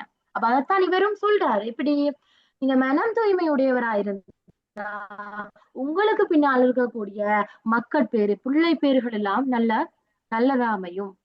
தொடர்ந்து சொல்றாரு, அதுவே நீங்க சிற்றினத்தோட சேராம நல்ல இனத்தோட சேர்ந்து உங்களோட இனமும் தூய்மையா இருந்தன்னு சொன்னா இல்லை நன்றாக வினை. எப்படி அழகா சொல்லி முடிச்சிருக்கிறாரு, உங்களுக்கு இந்த உலகத்துல நன்மையாகாத செயல்கள் ஒன்றுமே இல்ல, எல்லாமே உங்களுக்கு நன்மையாத்தான் முடியும் என்று சொல்றாரு. பாருங்க, எங்களோட மனம் நல்லதா இருந்தாலே எங்களுக்கு பின்னால் இருக்கக்கூடிய மக்கள் பேரு பிள்ளைகள் எல்லாம் நல்லதா அமையுமா, அவங்களால புகழ் எல்லாம் எங்களுக்கு வருமா. இதுவே மனம் தூய்மையா பெற்றிருப்பதோட நாங்க சேரக்கூடிய இனமும் நல்ல இனமா இருந்தேன்னு சொன்னா எங்களுக்கு இந்த உலகத்துல நன்மையாகாத செயல்கள் ஒன்றுமே இல்லையா. அப்ப அதுல அர்த்தம் என்ன? எல்லாமே எங்களுக்கு நன்மையாக மாறும். உதாரணமா பாருங்க, நம்ம ஒரு தோட்டம் ஒண்ணு வச்சிருக்கிறோம், ஒரு விளை நிலம் ஒண்ணு வச்சிருந்தேன்னு சொன்னா நாம ஒரு நல்ல விதையோடு நாட்டினாத்தான் பிள்ளைகள், நல்ல ஆரோக்கியமான ஒரு விதையோட நாட்டினாத்தான் அந்த விதைக்கு பின்னால வரக்கூடிய அந்த தாவரங்கள் எல்லாம் நல்லா அமையும். ஓமா இல்லையா? ஆம் டீச்சர். ஓ டீச்சர் நாம ஒரு தோட்டத்துல நாம ஒரு விதையொன்னு நான் போட்டேன்னு வைங்களேன், ஒரு தக்காளி விதையொன்னு போட்டேன், நல்ல ஆரோக்கியமான விதையா இருந்தா அதுக்கு பின்னால வரக்கூடிய அது குட்டிட்டு அதுல தாவரங்கள் தாவரங்கள் எல்லாம் என்ன நடக்கும்? நல்லதாக வளரும். அதே மாதிரிதான் என் மனமும் நான் நல்லதா இருந்தா எனக்கு பின்னால வரக்கூடிய என் மக்கள் பேர்கள் என் பிள்ளைகள் எல்லாம் என்ன செய்வாங்க? மக்கள் பேர்கள் எல்லாம் எதுவாயிருக்கும்? நன்றாக புகழ் பேசக்கூடிய வகையில அமையுமா? இதுவே நான் எந்த இனமும் தூய்மையா இருந்தேன்னு சொன்னா எனக்கு இந்த உலகத்துல நன்மையாக அரசியல் ஒன்றுமே இல்ல, எல்லாமே எனக்கு நன்மை. அப்ப பாருங்க, சிற்றினத்தோட சேராததால எங்களுக்கு வரக்கூடிய சிறப்பு என்னன்னு விளங்கினதா? இதுதான் 6வது குறள்ல சொல்லி இருக்குது. பாருங்க, மனம் தூய்மையாக பெற்றவர்களுக்கு அவருக்கு பின் எஞ்சி இருக்கும் புகழ் முதலியவை நன்மையாகும். அதாவது மக்கட்பேறு, புகழ் முதலியவை நன்மை. அதுவே இனம் தூய்மையாக உள்ளவர்களுக்கு நன்மையாகாத செயல்களே இல்லை. அப்ப எல்லாமே நன்மை என்று சொல்றாரு. இல்லைங்கனதா? அப்ப ஒரு அல்ல டபுள் பாகமாய் அப்ப எங்களோட உள்ளமும் நல்லா இருந்து எங்களோட இனமும் நல்லா இருந்துன்னு சொன்னா உலகத்துல எங்களுக்கு தான் போல எல்லாம் நல்ல செயல்கள் நடக்கும். இருந்து பாருங்க, வழங்கும். விளங்கினதா? இது உண்மை. சரி, இப்ப பாருங்க பிள்ளைகள், 7வது குறள். 7வதுல மலகா சொல்றாரு, நீங்க சிற்றினத்தோட சேர இல்லையா, ஆகவே இதாங்க உங்களுக்கு சிறப்பு. எப்படி? இதாங்க உங்களுக்கு சிறப்புன்னு சொல்லி கொடுக்கிறாரு. யாரு? திருவள்ளுவர். அப்ப சிற்றினம் சேராமையின் சிறப்பையும் 7வது குறள் எங்களுக்கு பார்க்கலாம். பாருங்க, மனநலம் மண்ணுயிருக்கு ஆக்க, இனநலம் எல்லா புகழும் தரும். சரி, நார்மலா பாருங்க, மனநலம். மனநலம் என்றா என்ன? எங்கட மனதிட நன்மை, நாங்க மனதுல நல்லதுன்னு நினைக்கிறது, நல்ல உள்ளம். அது எதுவாம்? எங்கட மண்ணுயிருக்கு ஆக்கமா. மண்ணுயிரண்டா என்ன பிள்ளைகள்? போன கிளாஸ்ல சொல்லியிருந்தேன். மண்ணுயிர் அதாவது எங்கட உயிர் எங்கட இந்த வாழ்க்கைக்கு எதுவாம்? நல்ல பயனளிக்குமா, நல்ல ஒரு ஆக்கத்தை தருமா. இது எங்கட உள்ளம் நல்லா இருந்தா. இது பிராக்டிகலா பாருங்க, எங்கட உள்ளம் நல்லா இருந்தா நாங்க எல்லாருக்கும் நல்லதை நினைப்போம். ஆகவே அதுக்கு நாங்களும் நல்ல ஆரோக்கியமாக நல்ல உள்ளம் கொண்டு சந்தோஷமா வாழுவோம். பிறருக்கும் கரைச்சல் துன்பம் கொடுக்க மாட்டோம். இதனால அப்ப எங்களோட உயிர் வாழ்க்கைக்கு நல்லதா இல்லையா? எங்களோட உள்ளம் நல்லா இருக்கிறது நல்லா நல்ல. அதுபோல இனநலம் எல்லா புகழும் தரும். அதுவே நாங்க சேரக்கூடிய இனமும் நல்ல இனமா இருந்தண்டா அது எங்களுக்கு எல்லா விதமான புகழையும் தரும். பாருங்க, எங்களோட மனம் நல்லதா இருந்தன்னு சொன்னா அது எங்களோட உயிருக்கு நல்ல ஒரு வழிய காட்டும், நல்ல ஒரு ஆக்கமாக இருக்கும். அதுவே நாங்க சேரக்கூடிய இனமும் நல்ல இனமாக இருந்தன்னு சொன்னா அது எங்களுக்கு எல்லா விதமான புகழையுமே பெற்று தருமா. அப்ப பாருங்க, சிற்றினம் சேராம நல்ல இனத்தோட சேருவதால எங்களுக்கு வரக்கூடிய சிறப்பு. 7வது குறள் விளங்கினதா?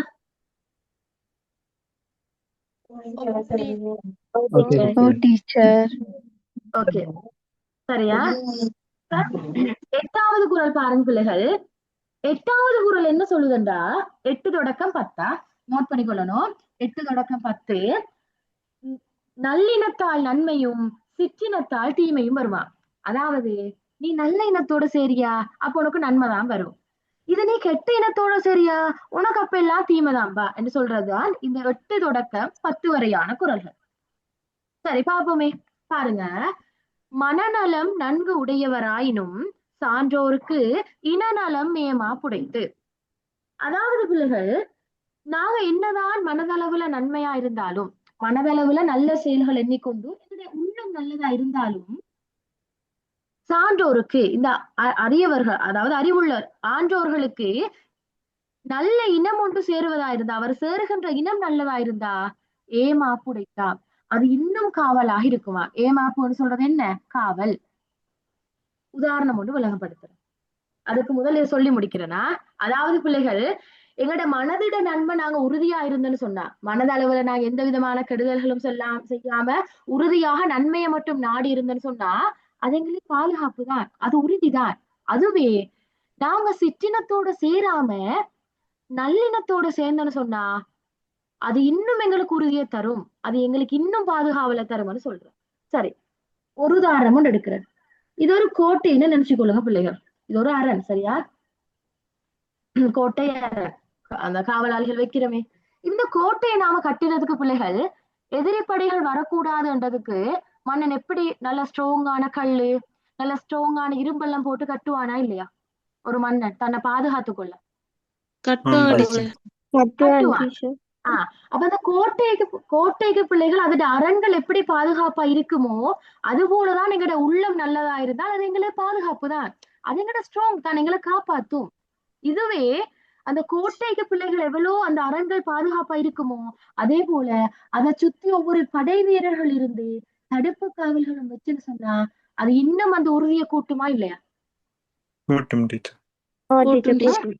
கூட்டும். ஒரு கோட்டைக்கு எவ்வளவு நல்ல ஸ்ட்ராங்கா நாங்க கட்டி உறுதியை கொடுத்தாலும் அதையும் தாண்டி பிள்ளைகள் அதை சுத்தி நாங்க படை வீரர்கள் தடுப்பு காவல்கள் எல்லா விதமான பாதுகாப்பு கவசம் எல்லாம் வச்சு அந்த கோட்டையை ரன் பண்ணி நிர்வகிச்சேன்னு சொன்னா அது டபுள் மடங்கு பாதுகாப்பு தருமா இல்லையா?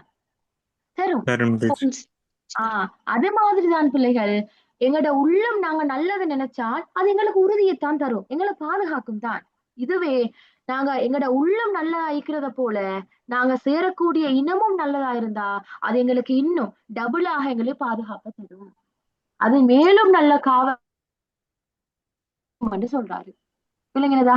அப்ப நாங்க எப்பயுமே பார்க்கணும் எங்களோட உள்ளம் நல்லதா இருக்கிறதோட நாங்க சேரக்கூடிய இனமும் நல்லதான்னு பார்க்கணும். அப்ப அது எங்களுக்கு இன்னும் ஒரு காவலை தரும் இல்லைங்களா? சொல்லுங்க. வீடியோன்லயா? பிள்ளைகள் வீடியோகளை ஆஃப் பண்ணிக்கொள்ளுங்க. சில வேளை உங்களுக்கு தவறி கூட ஒன் பண்ணி படலாம், படிக்கும்போது கை தவறி வரலாம்.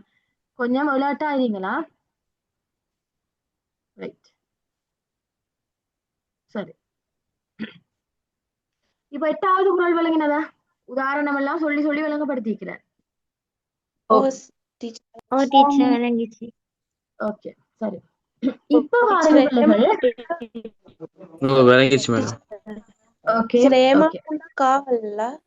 Very good. ஏமா புடைத்தன்னு சொன்னா ஏமாப்புண்டா பிள்ளைகள் காவல். அப்ப ஏமா புடைத்தன்னு சொல்றது மேலும் நல்ல காவலா இருக்கும் என்று சொல்றாரு. சரி, இப்ப 9வது குறளை பாருங்க பிள்ளைகள். மைக்க மியூட் பண்ணுங்க. சரி, இப்போ 9வதுல என்ன சொல்றாருண்டா நல்ல இனத்தோட சேர்ந்தா நன்மை, தீய இனத்தோட சேர்ந்தா தீமை சொல்றாரு. பாருங்க டீச்சர் ஒன்னும் கேக்கு இல்ல டீச்சர். இந்த மைக்க எல்லாரும் மைக்க மியூட் பண்ணுங்க. நான் மியூட் பண்ணா பிள்ளைகள் உங்களை யாராலும் அதை கேளு. சரி, டவுட் இருந்தா மட்டும் அந்த டைம்ல ஆன் பண்ணிக்கொள்ளுங்களா. இப்ப 9வது குறள் பாருங்க பிள்ளைகள். மனநலத்தின் ஆகும் மறுமை மற்றகுதும் இனநலத்தின் நேமா புடைத்து. சரி, இது எல்லாருக்கும் விளங்கும். அதாவது பிள்ளைகள் இவர் சொல்றாரு எங்களுடைய மனது நன்மையா இருந்தா, மனது நல்லதை நினைச்சுன்னு சொன்னா அது எங்களுக்கு மறுமை இன்பத்தை தருமா. எப்படி? மனநலத்தின் ஆகும் மறுமை, எங்களோட மனம் நல்லதா இருந்துன்னு சொன்னா அது எங்களுக்கு மறுமை பயன்களை பெற்று தரும். ஓமா இல்லையா? இப்ப எங்கட மார்க்கம் இஸ்லாம் மார்க்கத்திலும் என்ன சொல்லுதோ உள்ளம் நல்லா இருந்தா அதுக்கேற்ப கூலி மறுமையில கிடைக்கும். சைவத்திலையும் சொல்லுவதா இல்ல, தமிழ்லையும் ஹிந்துலையும் சொல்லுது. உங்களோட உள்ளம் நீங்க நல்லதை நினைச்சுன்னு சொன்னா நீங்க என்ன மறுமையிலையும் நல்லா வாழுவீங்க, உங்களுக்கு நல்ல ஒரு இடம் கிடைக்கும்னு சொல்றேன். அதே மாதிரி பௌத்தம் கிறிஸ்தவம் எல்லா மதத்திலையும் என்ன சொல்றேன்டா பிள்ளைகள், உங்களோட மனம் நல்லதா இருந்தா நீங்க மறுமையில நல்லா இருப்பீங்க. அதுதான் இதுலயும் சொல்ற பாருங்க, மனத்தின் நன்மையால் மறுமை இன்பம் உண்டாகும். அதே போல பாருங்க, அதுவும் மற்றதும் அதுவும் இனத்தின் நேமா புடைத்து, அதுவே எங்கட இனமும் நல்லதா இருந்தன்னு சொன்னா அது என்னவா பிள்ளைகள் மேலும் சிறப்படையுமா. பாருங்க, எங்கட மனம் நல்லதா இருந்தாலே எங்களுக்கு மறுமை இன்பம் கிடைக்குமா. அதுவே நாங்க சேரக்கூடிய இனமும் நல்லதா இருந்தால் அது எங்களுக்கு எதுவாக மாறுமா, மேலும் சிறப்பா இருக்குமா. படிக்கட்டுமா ஏறிட்டே போகலாம். எங்கட இனம் நல்லதா இருந்தன்னு சொன்னா மேலும் மேலும் பல பல சிறப்புகளை பெற்று தரும் என்று சொல்றாரு. பாருங்க பொருளை, மனத்தின் நன்மையால் மறுமை இன்பம் உண்டாகும், அதுவும் இனத்தின் நன்மையால் மேலும் சிறப்புடையதாகும். அப்ப விளங்கினதா? நாங்க நல்ல இனத்தோட சேர்ந்தால்தான் அது எங்களுக்கு சிறப்பு. இதுவே நாங்க நல்ல இனத்தோட சேர இல்லையோ அது என்ன நடக்கும், எங்களுக்கு மறுமை இன்பத்தையும் தராது மேலும் சிறப்பையும் தராது. விளங்கினதா? அது இதுல ஏமாப்பு கொண்டு வருது. ஏமாப்புடைத்தனா நல்ல சிறப்பு காவலாக இருக்கும், அது நல்ல ஒரு உறுதுணையாக இருக்கும் சொல்றது. விளங்கினதா கிருஷ்ணா? ஓகே, சரி. இப்ப கடைசி குறளுக்கு வந்துட்டோம். சொல்லுங்க இந்த சொல்லுங்கம்மா. அதிகாரத்துல 2வதுக்கு மட்டும் உவமையான இருக்குது. விலங்கையில் என்ன? இந்த அதிகாரத்துல 2வது பாடலடிக்கு மட்டும் உவமையான இருக்குது. நீங்க 8வதுல 2வதுக்கும் இருக்குது. நீங்க 8வதுலயும் இருக்குன்னா சொல்ல வாரீங்க. இல்ல படிச்சீங்களா? 2வதுல மட்டும் இருக்கீங்க. பொதுவாக நாம 2வதுலன்னு சொல்றேன். இன்னும் சில இடங்கள்ல பிள்ளைகள் என்ன சொல்றாங்கன்னா இந்த 8வதுலயும் அணிகள் இருக்குன்னு சொல்றாங்க. சரியா? அதாவது அப்ப 4வதுல இல்லையா மிஸ்? எதுல? அந்த மனத்துல இது போல காட்டி ஒருவருக்கு. இல்ல அது போலன்னு சொல்றத போலன்னு கண்டா பிள்ளைகள் நீங்க ஊமை அணி என்றே எடுக்கப்படாது. இல்லைங்க, நான் போல என்றாலே அது எல்லாமே ஊமை அணி என்ற அர்த்தம் இல்ல. அதுல என்ன சொல்றேன்னா மனதில் உள்ள மாதிரி காட்டினாலும் என்ற ஒரு அர்த்தத்துல சொல்றாங்க. இல்லைங்கனதா? அதுல நேரடியாக அணிகள் இல்லை. போலன்னு கண்டா எந்த இடத்துல ஊமை அணி என்று இருக்கிறதா? இல்ல. சரியா? ஆனா அணிகளை பொறுத்தவரையில பிள்ளைகள் அந்த 2வதுல தான் அணிகள் இருக்கு. ஓமா இல்லையா?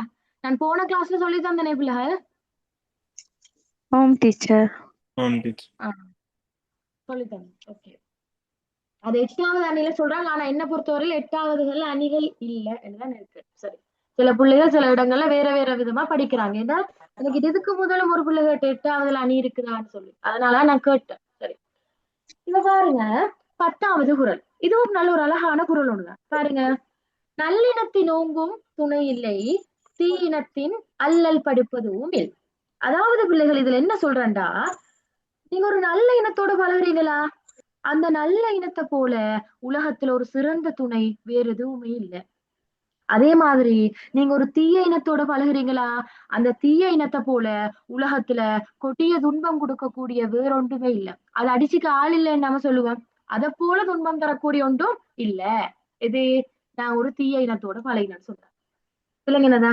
அப்ப நல்லினத்தின் ஓங்கும் துணை இல்லை என்றா பிள்ளைகள் நல்ல இனத்தை விட உலகத்தில் சிறந்ததாகிய துணை வேறில்லை.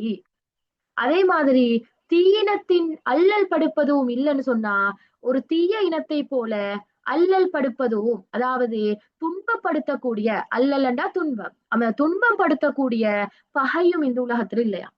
உதாரணமா பாருங்க. இப்ப நாம ஒரு இருட்டான ஒரு பாதையில வைத்துட்டு இருக்கிறோம். எந்த விதமான லைட் வெளிச்சமும் இல்ல, ஒரு ஒன்றுமே இல்ல, காணக்கட்ட இருட்டு.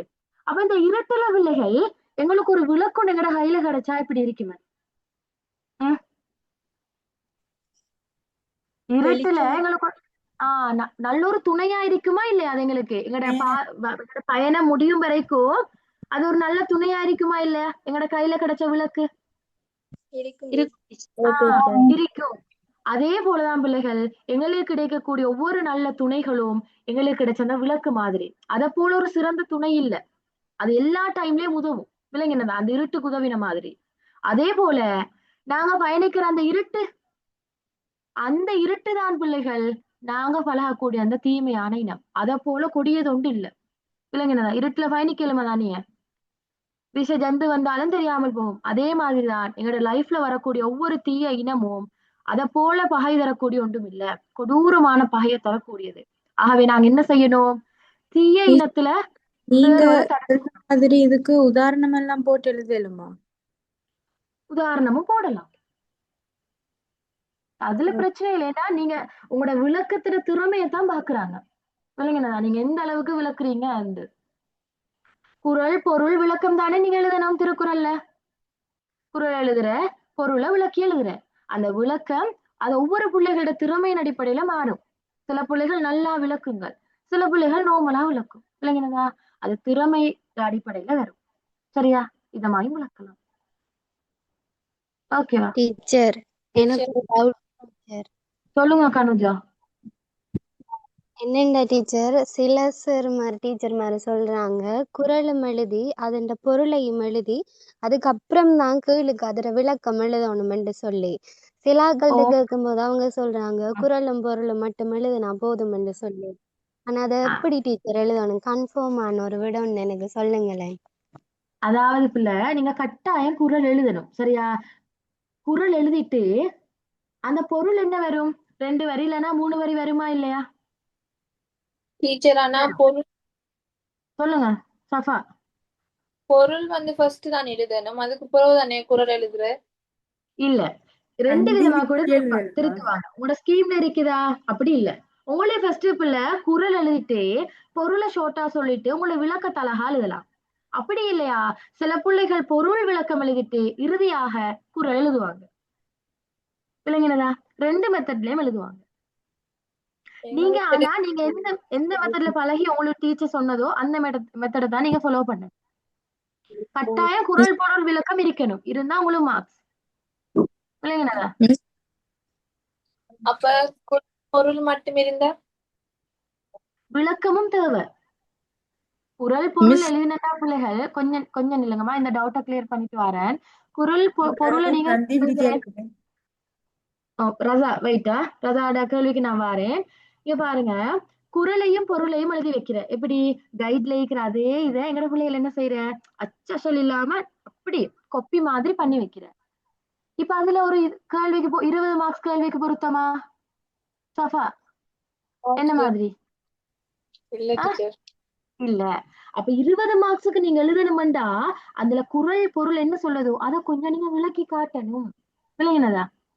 டீச்சர் இன்னொன்னு என்னன்னு சொன்னா டீச்சர், இந்த இது இருக்குதானே குரல் இருக்குதானே, அது சில குரல் வந்து பிரிச்சு தருவாங்க, சில குரல் வந்து பிரிச்சுக்கு எல்லாமே இருக்கும். ஆனா அதே அந்த குரல் எப்படி தந்தீங்களோ அதே மாதிரி எழுதணும். இப்ப உங்களோட இதை பாக்குற டைம்ல புக்கை பார்த்தா அது கொஞ்சம் வேற மாதிரி இருக்கு. என்னன்னா நான் இப்படி போட காரணம் அது உங்களுக்கு இலகுவா நீங்க சந்தி பிரிச்சு அதுல பொருளை எடுத்துக்கொள்ளணும்ன்றதுக்காக வேண்டி நான் பிரிச்சு போட்டேன். திருக்குறள் இருக்கிற மாதிரி எழுதுறது நல்லா. அதாவது சில பிள்ளைகள் என்ன, அதோட சபா கேட்டதால சொல்றேன், இன்னும் சில பிள்ளைகள் என்ன செய்யறாங்கடா, நம்ம பொருளை விளங்கும் போது உங்களோட ஸ்கூல்லையும் டீச்சர்ஸ்மா சொல்லி இருப்பாங்க, இத முதலாவது பார்க்கணும், உதாரணத்துக்கு நான் எடுக்கிறேன் இது இப்படி பாக்குற இல்லை இந்த குறளுக்கு, இதை 2வது பார்க்கணும், இதை 3வது பார்க்கணும்ன்றே 10 அதிகாரத்துல ஏதாச்சும் ஒரு அதிகாரத்தை சொல்லி தந்திருப்பாங்க தானே.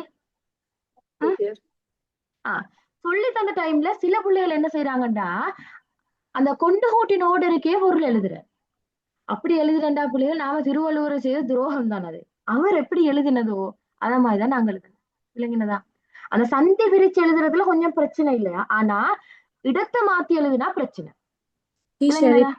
நாங்க வந்து 10 குறளும் எழுதணுமே, எப்படியும் ஒரு அதிகாரம் எழுதக்கொள்ள அதுல குறள் சந்தி பிரிச்சுட்டு இன்னொரு குறள் சேர்த்து எழுதினா அப்படி பிரச்சனை இல்லையா? 10ம் பிரிக்கிறேன்னா 10ம் பிரிச்சு எழுதணுமா? இல்ல, அது எழுதுற கட்டமைப்பு பொறுத்துதான். நீங்க பிரிச்சு எழுதுனன்னு சொன்னா அது உங்களோட விட கட்டமைப்பு ஒரே மாதிரிதான் இருக்கணும். நீங்க ஒரு குறள் அப்படி காட்டுறேன்னு சொன்னா 2வது குறளே நீங்க அப்படி காட்டுறதுதான் தெளிவு. அப்ப திருத்துறாக்கள் வரைக்கும் இது விளப்பமா தான் எழுதுறேன்னு சொல்லி. விளங்கினதா? நீங்க எழுதுற மெத்தட் ஒரே மாதிரி தான் இருக்கணும். Okay okay miss. சரி, ஆனா இலகுவானது குறள் எழுதிட்டு பொருள் எழுதாம விளக்கம் எழுதலாமோ? குறள் எழுதிட்டு பொருள் எழுதாம விளக்கம் எழுதலாமாண்டா கேக்குறீங்க? ஆமா மிஸ். பொருள் எழுதுறது நல்ல. ஏன்னா பிள்ளைகள் ஒருவேளை அந்த இடத்துல வந்த ஒருத்தர் உங்களோட பொருளை எதிர்பார்க்கிறாங்கன்னு சொன்னா அதை திருத்துறா யார்டாய்க்கு போகும்னு தெரியா, அந்த இடத்துல உங்களோட மார்க்ஸ் போகுமா இல்லையா? ஏன்னா குறள் பொருள் விளக்கம் வர்றதுதான் ஆரம்பத்துல இருந்தே ஒரு திருக்குறள் எழுதிட்டு வர மெத்தட். சரியா? பொருள் எல்லாம் பிள்ளைகள் கஷ்டம் இல்லை, ஒரு 2-3 வரியில தானே பிள்ளைகள் வரும். போமா இல்லையா? விளக்கம் தான் நீங்க ஹட்டுக்கட்டா எழுத போறீங்க.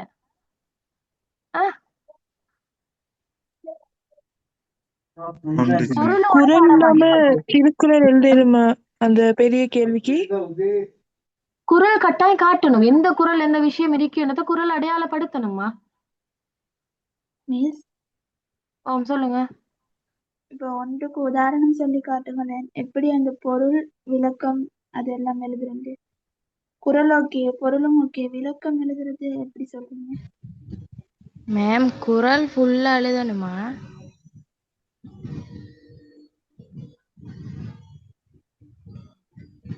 பிள்ளைகள் திருக்குறள்ன்றது மியூட் பண்ணிட்டு பேசிட்டேன் போல, இருக்கிறதே 2 வரி. அந்த 2 வரியையும் நீங்க உடைச்சி எழுதுறேன்னு சொன்னா வேலையில அது பிள்ளையா? 2 வரியில இருக்கிறத நீங்க முழுமையா எழுதணும். அதுல புள்ளி வச்சு டொட்டு காட்டி தொடர்ச்சி என்று காட்டி எழுதலாம் திருக்குறள்ல. விளங்கினதா? அந்த குறள்ல முழுமையா எழுதணும். 2 வரி தானே, அதுல என்ன இது? மிஸ் விளக்கி காட்ட யாரு சொன்னதே? யாரு கேட்டது? டீச்சர் அது ஒரு சில விளக்கம் சொல்லிட்டாங்க. ஓகே, 2வதுக்கு வரும்.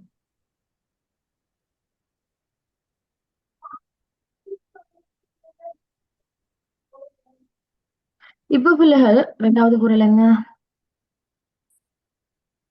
சரி,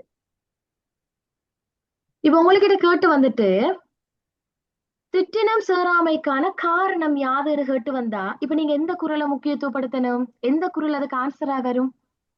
2வது குறள். அப்ப நீங்க அழகா சொல்லணும்.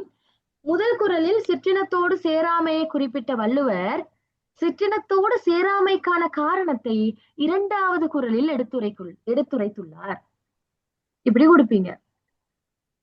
விளங்கினதா? சொன்னது விளங்கினதா?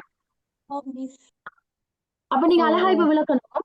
இப்ப குறள், அதாவது குறள் ஃபர்ஸ்ட் எழுதுற பிள்ளைகள் இதனை இந்த 2வது குறள் மூலமாக காட்டுகிறார்ன்றதை போட்டு விளக்கிட்டு போகலாம். அல்லது இன்னும் சில பிள்ளைகளுக்கு விளக்கத்தை சொல்றது, இப்ப விளக்கம் கேட்டதால நான் விளக்கத்தை கழிச்சிட்டு போற, குறளை சொல்ல இல்ல. குறள் உங்களுக்கு தெரியும் தானே. இப்ப நீங்க எப்படி விளக்க போறீங்க பாருங்க.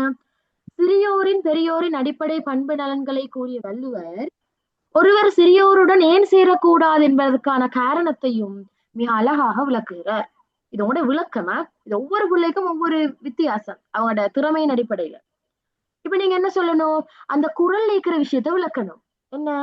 நீர் தூய்மையானது, அது சேரும் இடத்தை பொறுத்து அதன் நிறம் மாறும், மனம் மாறும், சுவை மாறும். நீர் தூய்மையானதாக இருந்தாலும் அத்தூய நீர் எந்நிலத்தோடு சேர்கிறதோ அந்நிலத்தின் இயல்புகளையே பெற்று திகழும். இப்ப அந்த வரியை நான் விளக்கினா இல்லையா? அதுபோல மாந்தர்களினுடைய மக்களினுடைய அறிவும் அவர்கள் எந்த இனத்தோடு சேர்கின்றதோ அந்த இனத்தினுடைய தன்மையை பொறுத்தே மாறுபடும் என்பதாக கூறுகிறார். எனவே நாம் சிற்றினத்தோடு சேருவோமாயின் எங்களுடைய அறிவும் என்ன நடக்கும்? அந்த இனத்தை போலவே மாறுபடும் என்பதாக குறிப்பிட்டுள்ளார். என்ன அது பாஸ் பேப்பர்ல 2023 காலமறிதல் இது திருக்குறள் வந்துச்சு தானே? 2019 அதுல காலமறிதல் விடைய பார்க்கல அந்த திருக்குறள்ல வந்து அந்த குறள் போட்டு இல்ல, சும்மா விளக்கமா தான் எழுதிக்கிறாங்க. அது என்னண்டாப்புல ஃபாத்திமாவோட voice தான்.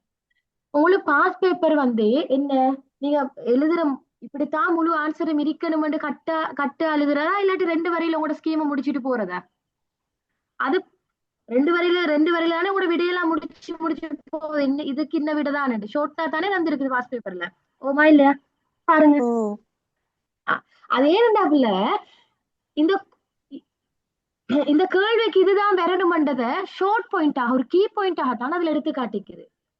இல்லைங்கனதா? அதுல குறள் போட்டில்லைன்னு சொல்லி நீங்க குறள் போடாம இருக்கேலுமா? ஏலா.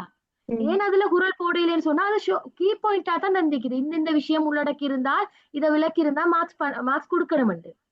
அப்ப வாசிக்கிறாக்கள் பார்ப்பாங்க, ஸ்கீம்ல கீ பாயிண்ட்ஸ் தான் இருக்கும். வாசிக்கிறாக்கள் பார்ப்பாங்க, இந்த விஷயம் உள்ளடக்கி இருக்குதா, அவன் மார்க்ஸ் உண்டு. அப்ப அந்த எந்த விடயம் உள்ளடக்கணுமோ அதை மட்டும் தான் கொடுத்திருப்பாங்க. இப்ப அதை நினைச்சிட்டு நீங்க ஃபாத்திமா நீங்க நினைக்கிற இல்ல அப்படி கொஞ்சம் தான் இது விட வரும், அவ்வளவு உள்ளடக்கினா சரியன்னு நினைக்கிற இல்ல. இல்லைங்கண்ணா? பாஸ் பேப்பர்ல வந்திருக்கிறது உங்களுக்கான கீ பாயிண்ட்ஸ். எந்தெந்த விஷயத்தை உள்ளடக்கணும்ன்றதை மட்டும் ஷார்ட்டா சொல்லிக்குது. அதை நீங்க உள்ளடக்க போனன்னு சொன்னா உங்களோட விட கட்டமைப்பு பெருசாகும். இல்லைங்கண்ணா? இப்படித்தான் விட இருக்கணும்னு எழுதியவங்க பாஸ் பேப்பர் வெளியிட போனா பிள்ளைகள் அது பெரிய ஒரு என்ன பைபிள் மாதிரி பெருசா மாறிடும். விளங்கினதா? அவங்க கீ பாயிண்ட்ஸை தான் கொடுக்குறாங்க, அந்த புள்ள எளிமையா விளங்கி கொள்ளணும் வந்து. இப்ப கிளியரா? ஓகே.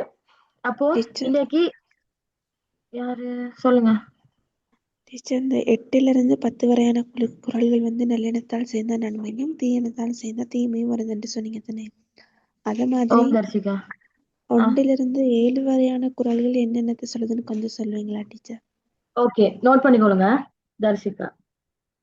சரி, முதலாவது குறள் என்ன சொல்லுதுண்டா, இதுல நான் போட்டிருப்பேனே. பெரியோர் இயல்பு.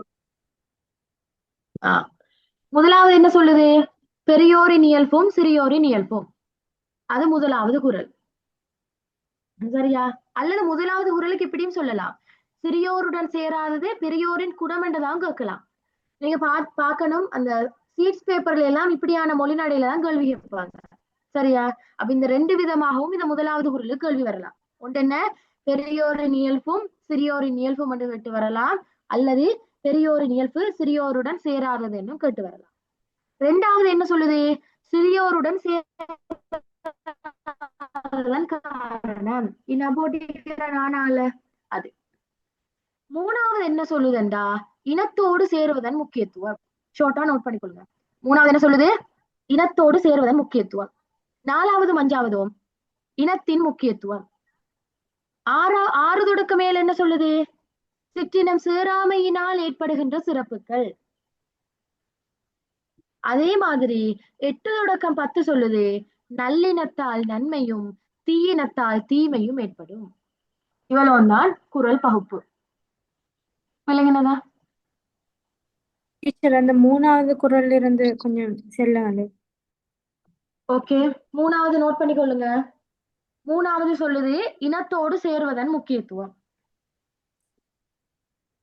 அல்லது இதோட பிள்ளைகள் நான் ஒரு மாகாண பேப்பர் நோட் பண்ணிருந்தேன், ஊவா மாகாணம்னு நினைக்கிறேன். அவட பிள்ளைகளுக்கு பேப்பர் தொகுத்து கொடுக்கும் போது பார்த்தேன், அதுல இந்த சிறியோரை துணை கோடல் என்ற இதுல கேட்டிருந்தாங்க. இந்த 3வது குறளுக்கு சிறியோரை சிறியோன் என துணியும் விதம் என்று கொடுத்து அதுக்கான ஆன்சர் 3வது குறள்னு போட்டிருந்தது. பலவிதமா கேட்கலாம். இல்லைங்கதா? அதையும் நோட் பண்ணிக்கொள்ளுங்க. 3வது குறள் இனத்தோடு சேர்வதன் முக்கியத்துவம், அல்லது இப்படியும் கேட்கலாம், சிறியோனை சிறியோன் என துணியும் விதம். சரியா? டீச்சர், நாங்க கிளாஸுக்கு போன சிரிப்பு கொஞ்சம் வித்தியாசமா இருக்கு டீச்சர். அப்ப இது பிழையா? டீச்சர், இல்ல அந்த அது பிள்ளை இல்ல, அவர் சரிதான். சிற்றினம் நிறைய டீச்சர்ஸ் நிறைய மாதிரி பிரிக்கிறாங்களே, அது எப்படி எடுக்கிறது சரியான உண்டு? சரி. இப்ப முதலாவது குறள்ல ஒரு பிரச்சனையும் இல்லதானே? உங்களுக்கு குழம்புது இந்த 4 தொடக்கம் 5, அதுதான். ஓமா இல்லையா? இல்ல பின்னால் இருக்கிறது. பின்னால் இருக்கிறதும் வரும். சரியா? இப்ப முதலாவது எப்பயுமே பிள்ளைகள், நான் இதான் கேட்டேன், ஒவ்வொரு குறளும் வித்தியாசமான முறைகள்ல கேட்டு வரலாம் என்று. அதுக்குதான் வித்தியாசமான இதுகளை சொன்னேன். நோட் பண்ணிக்கொள்ளுங்க. ஏன்னா ஒவ்வொரு பேப்பரை பார்க்கும்போது ஒவ்வொரு விதமா எடுத்திக்கிறாங்க. இப்ப நான் சொன்னதானே ஊவா மாகாண பேப்பரை பார்க்கும்போது அப்படி இருந்துச்சுன்னு சொல்லி. இப்ப எல்லாரும் நோட் பண்ணிக்கொள்ளுங்க. முதலாவது குறள் 2 விதமா கேட்கலாம் பிள்ளைகள். ஒன்று கேட்கலாம், சிற்றினத்தோடு சேரக்கூடாது, அல்லது என்ன கேட்கலாம், பெரியோரின் இயல்பு சிறியோருடன் சேராமை. இப்படி எழுதி கொள்ளுங்க. பெரியோரின் இயல்பு சிறியோருடன் சேராமை என்று கேட்கலாம். அல்லது என்ன எப்படி கேட்கலாம், சிறியோருடன் சேராதது பெரியோரின் குணம் என்று கேட்கலாம். நோட் பண்ணிட்டீங்களா? ஓகே. 2வது கேட்கலாம், சிறியோருடன் சேரக்கூடாததற்கான காரணம். இது எந்த இடத்திலே மாறாது அடிச்சு சொல்லலாம். சரியா? இது எல்லா இடத்திலேயும் ஒரே மாதிரி தான் சொல்லி கொடுக்குது. சிறியோருடன் சேராததன் காரணம். சரி. 3வது பிள்ளைகள் ஒன்று கேட்கலாம், என்ன, இனத்தோடு சேருவதன் முக்கியத்துவம் என்று கேட்கலாம்.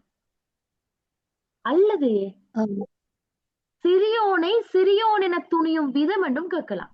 ஒன்று எப்படி கேட்கலாம், இனத்தோடு சேர்வதன் முக்கியத்துவம் என்று கேட்கலாம். அடுத்தது கேட்கலாம் பிள்ளைகள், சிறியோனை சிறியோன் என துணியும் விதம். இது எங்க நான் சொன்னேன், அது ஊவா மாகாண பேப்பர்ல இருந்தது. சரியா? ஓகே. அடுத்தது 4 தொடக்கம் 5 கேட்கலாம் பிள்ளைகள், இனத்தின் முக்கியத்துவம் என்று கேட்கலாம்.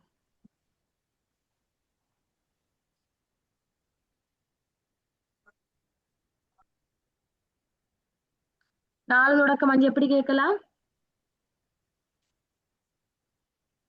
எப்படி கேட்கலாம்? இனத்தின் முக்கியத்துவம். 6 தொடக்கம் வெரி குட், வெரி குட். 5வது கேட்கலாம், சிற்றினம் சேராமையின் சிறப்பாகவும் எடுக்கலாம். நோட் பண்ணிக்கொள்ளுங்க. 4 தொடக்கம் 5 இனத்தின் முக்கியத்துவத்தை கேட்கலாம். 5வதுல இருந்து சிற்றினம் சேராமையின் சிறப்பையும் கேட்கலாம். அப்ப நீங்க போட்டுக்கொள்ளுங்க. சிற்றினம் சேராமையோட சிறப்புக்குள்ள 5ஆவதும் வரும், 6ஆவதும் வரும், 7ஆவதும் வரும். நம்மட இந்த 5ஆவது இனத்தில முக்கியத்துவக்குள்ளே வரும்.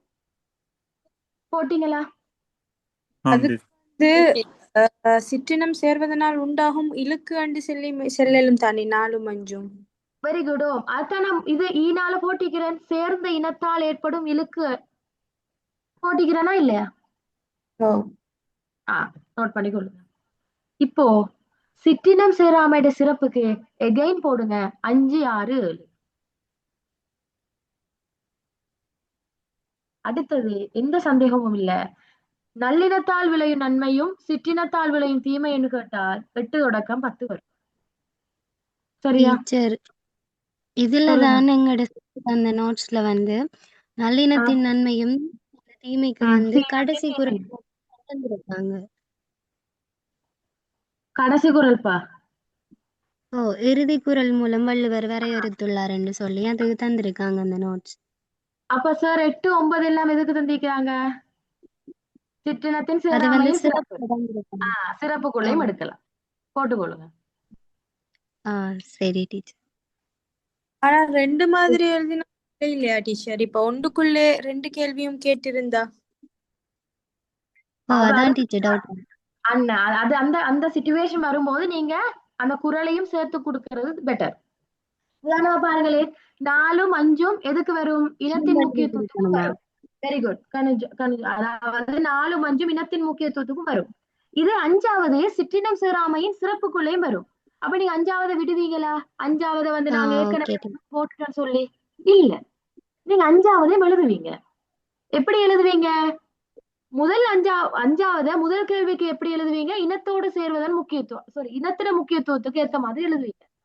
2ஆவது சிற்றினம் சேராமையின் சிறப்பு கேட்டதே, அதுக்கு 5ஆவது குரல் அதுக்கு ஏத்தமா எழுதுவீங்க.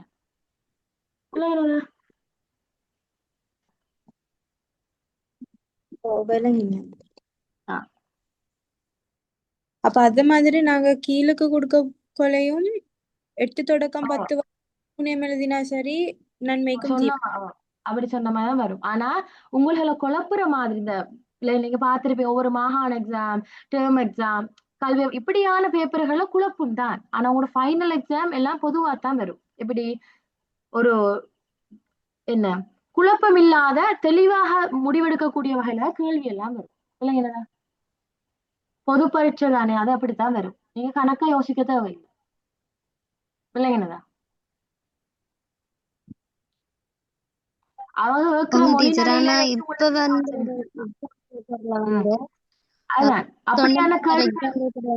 மூன்று விஷயமா தான் இந்த அதிகாரத்தை பிரிச்சு கேட்டவங்க. அதான் டீச்சர் கேட்டேன். அதான் அப்ப உங்களுக்கு அதுல ஒரு டிக்ஸ் உண்டு பிள்ளைகள். உங்களோட அங்கே கேள்விகள் கூடும் போது என்ன அர்த்தம்? ஒரு குரல் இன்னொரு குரலோடையும் வரும்ன்றது விளங்குது. ஏன் அதனால கேள்வி கூடுது. கேள்வியை குறைச்சுன்னு சொன்னா என்ன அர்த்தம்? ஒரு குரல் இன்னொரு குரலோட ஜாயிண்ட் ஆகாது. அது உங்களுக்கு எழுதும் போது விளங்கும். இப்ப பாருங்க, இனத்திட முக்கியத்துவம் தனியை கேட்டா 4ம் 5ம் வரும். இப்ப சிற்றினம் சேராமையின் சிறப்புன்னு தனியங்களை கேட்கும் போதோ 5ஆவது குரலையும் எழுதுவாகிற. கேள்வி குறையும் போது என்ன நடக்குது? அந்த குரல்கள் எதுக்குள்ள எது போடணும் என்ற குழப்பம் மட்டும் வருது இல்லை. கேள்வி இவங்க கூடுதலா உடைக்கும் போதுதான் பிள்ளைகள் ஒவ்வொரு குரலையும் ஒவ்வொரு விஷயத்துக்குள்ளேயும் உள்ளடக்குறாங்க, சொருகுறாங்க. அதனாலதான் என்ன நடக்குது? குழப்பம் மட்டும் வருது. கேள்வி கூடினு சொன்னா அப்படித்தான் நடக்கும். அந்த புள்ள சொன்னது FWC பேப்பர்ல இந்த 3 கேள்விதான் வந்தது சிற்றினம் சேராமைக்கு, அப்படித்தானே? அப்படித்தான் வந்தது. அதுக்கு எப்படி வந்துச்சு? நாம ஃபர்ஸ்டுக்கு பார்த்த அடிப்படையில அந்த மாதிரி வந்துச்சு. இப்ப பாருங்க, நான் ஆ முதல் ஊ வரையான கேள்விகள் ஊ வரைக்கும் போட்டிக்கிறேன். இது எப்படின்னு சொன்னா ஒரு குரல் இன்னொரு தலைப்புகளையும் வரும். அதனாலதான் அது காரணம். அதுக்கான காரணம் அதுதான். விளங்கினதா? வராத குரல்கள் 3 நிலையும் வந்து சிற்றினம் சேராம அடுத்த 2 குரலும் ஈஸி இல்லையா? அது உங்களோட சான்ஸ பொறுத்து பிள்ளை.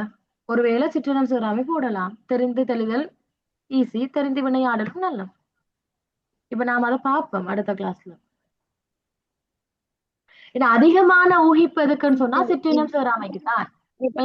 கேள்வியா டீச்சர்? என்ன எதிர்பார்க்கிறேன்னு சொல்லி உங்களோட ஃபைனல் எக்ஸாம் வரைக்கும் தான் எல்லா டீச்சர்ஸ்மாரும் எதிர்பார்க்கிற.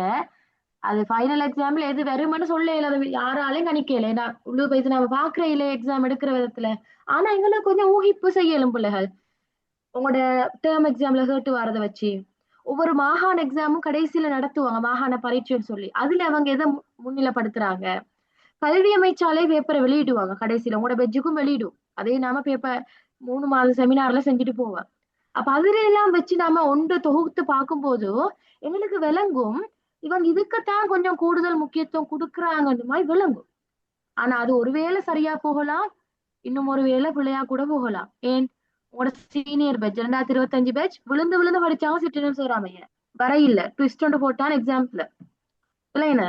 அப்போ எல்லா எதிர்பார்க்கைகளும் உண்மையிலே 100% நடக்கும்னு சொல்லலாம். எதிர்பார்க்கைகள் பிள்ளையா கூட போகலாம். ஏன் ஒவ்வொருத்தரும் அவங்களோட சிந்தனை அவங்களோட அறிவுக்கு ஏற்ற மாதிரி தான் பாக்குறது இல்லைங்கனதா. நான் கட்டாயம் சொல்றேன், எதிர்பார்ப்புகளை மட்டும் நம்பிட்டு போற இல்ல இல்லைங்கனதா.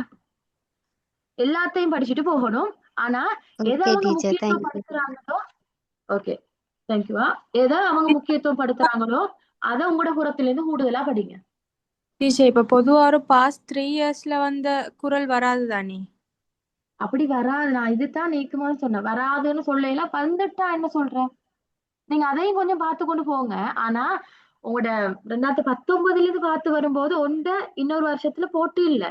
ஆனா ஒருவேளை மனசு மாதிரி உங்களத்துல போட்டுன்னு சொன்னா, இப்ப காலமறிதல் 2019 வந்தது. ஒருவேளை பாவம் பார்த்து உங்களை போட்டுட்டுன்னு சொன்னா பிள்ளைகள் என்ன செய்வீங்க? இல்ல டீச்சர், இப்ப காலமறுதல் எல்லாம் மிச்ச நாளைக்கு முன்னுக்கு வந்தது. இப்ப கிட்டல வந்தது 1 வருஷம் 2 வருஷத்துக்குள்ள வந்தது வராது தானே? அது சான்ஸ் குறைவு. சரியா?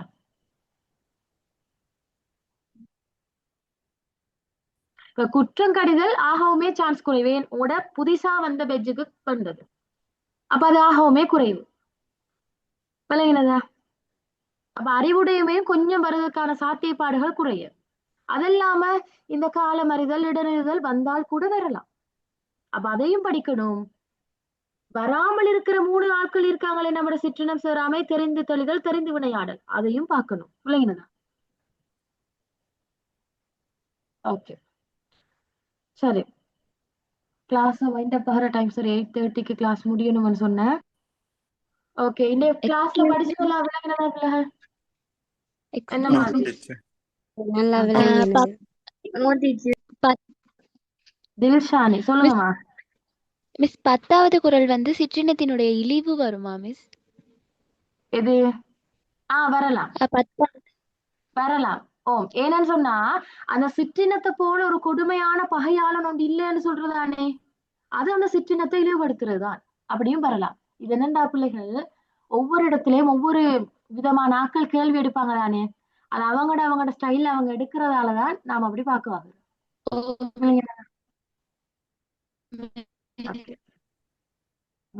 சரி, இதுல வந்து அணிகள் கேட்டு வரலாம் தானே? 2வதுல ஓமை அணி இருக்குது.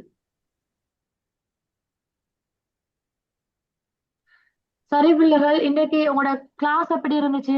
என்ன சரி டவுட் இருக்குதா இன்னும்? அப்படி இல்லைன்னா எல்லாம் கிளியரா? எல்லாம் கிளியர் டீச்சர், எல்லாம் சூப்பர். கிளியர் டீச்சர், நல்லா எக்ஸ்பிளைன் பண்ணீங்க டீச்சர். ஜஸாக்கல்லாஹ். ஓகே, அப்போ உங்களோட கிளாஸ் எப்படி இருந்துச்சுன்னு சொல்லி நம்மட அந்த ஃப்ரீ பேப்பர் கிளாஸ் 1-2 குரூப்ல இருக்கீங்க தானே நீங்கள் எல்லாரும்? இல்ல டீச்சர். இல்ல டீச்சர். யாராச்சும் குரூப் லிங்க் போறேன். வெயிட் பிள்ளைகள், அப்படியே நீங்க லீவ் ஆயிக்கொள்ளாதீங்க, அப்படியே இருங்க. இந்த நம்ம கிளாஸ்க்குள்ள வந்து குரூப் லிங்க் போடுவாரு, அதுல ஜாயின் ஆயிக்கொள்ளுங்களா. அதுலதான் ஒவ்வொரு இலக்கண கேள்விகள் ஒவ்வொரு நாளும் போடுறேன், பேப்பர் போடுறேன், நிறைய விஷயங்கள் எக்ஸ்பிளைன் பண்றேன். அது உங்களுக்கு பிரயோஜனமா இருக்கும். சரியா? அதுல இல்லாத ஆக்கள் அதுல போய் உங்களோட கிளாஸ்ல ஃபீட்பேக்ஸை போட்டுக்கொள்ளுங்க. இருக்கிற ஆக்கள் போடுங்க உங்களுக்கு எப்படி கிளாஸ் இருந்துச்சு என்னன்னு. சரியா? Okay teacher. அடுத்த கிளாஸ்ல நாம உங்களுக்கு அதிகம் எதிர்பார்க்கக்கூடிய சங்க செய்யுள்ள மீட் பண்ணுவோம். ஓகே சரியா? அடுத்த கிளாஸ் எதிர்பார்க்கை சங்க செயலோட வருவோம். சரியா? ஓகே, பாரக்கல்லாஹ்.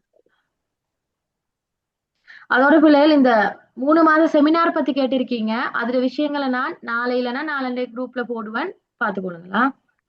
சரி, thank you teacher. Okay teacher, group set பண்ணிடுங்க. ஓ இந்த கிருஷ்ணா குரூப் லிங்க் போட்டீங்களா? ஆமாம் டீச்சர் போட்டுருங்க. டீச்சர் செட் பாக்ஸ் இருக்கும் பிள்ளைகள் பாருங்க. செட் பாக்ஸ்ல லிங்க் ஒன்று அனுப்பியிருப்பாரு, அதுல நீங்க டச் பண்ணி முழு குரூப்புக்குள்ள வரலாம். சரியா? ஓகே, கிளாஸ் வைண்ட் அப் பண்றேன் பிள்ளைகள். ஜாயின் பண்ணின எல்லாருக்கும் தேங்க்யூ ஸோ மச். இருக்க போறது கொஞ்ச நாள் பிள்ளைகள், நல்லா படிங்க. என்ன சொல்லி டவுட் இருந்தா கேட்கலாம். இனி நாம அடுத்த கட்டமாக 3 மாத செமினார்ல மீட் பண்ணுவோம். சரி, ஓகே, கிளாஸ் வைண்ட் அப் பண்ணனா. Thank you teacher. ஓகே, சொட்டு இல்ல போடே டக்கண்டு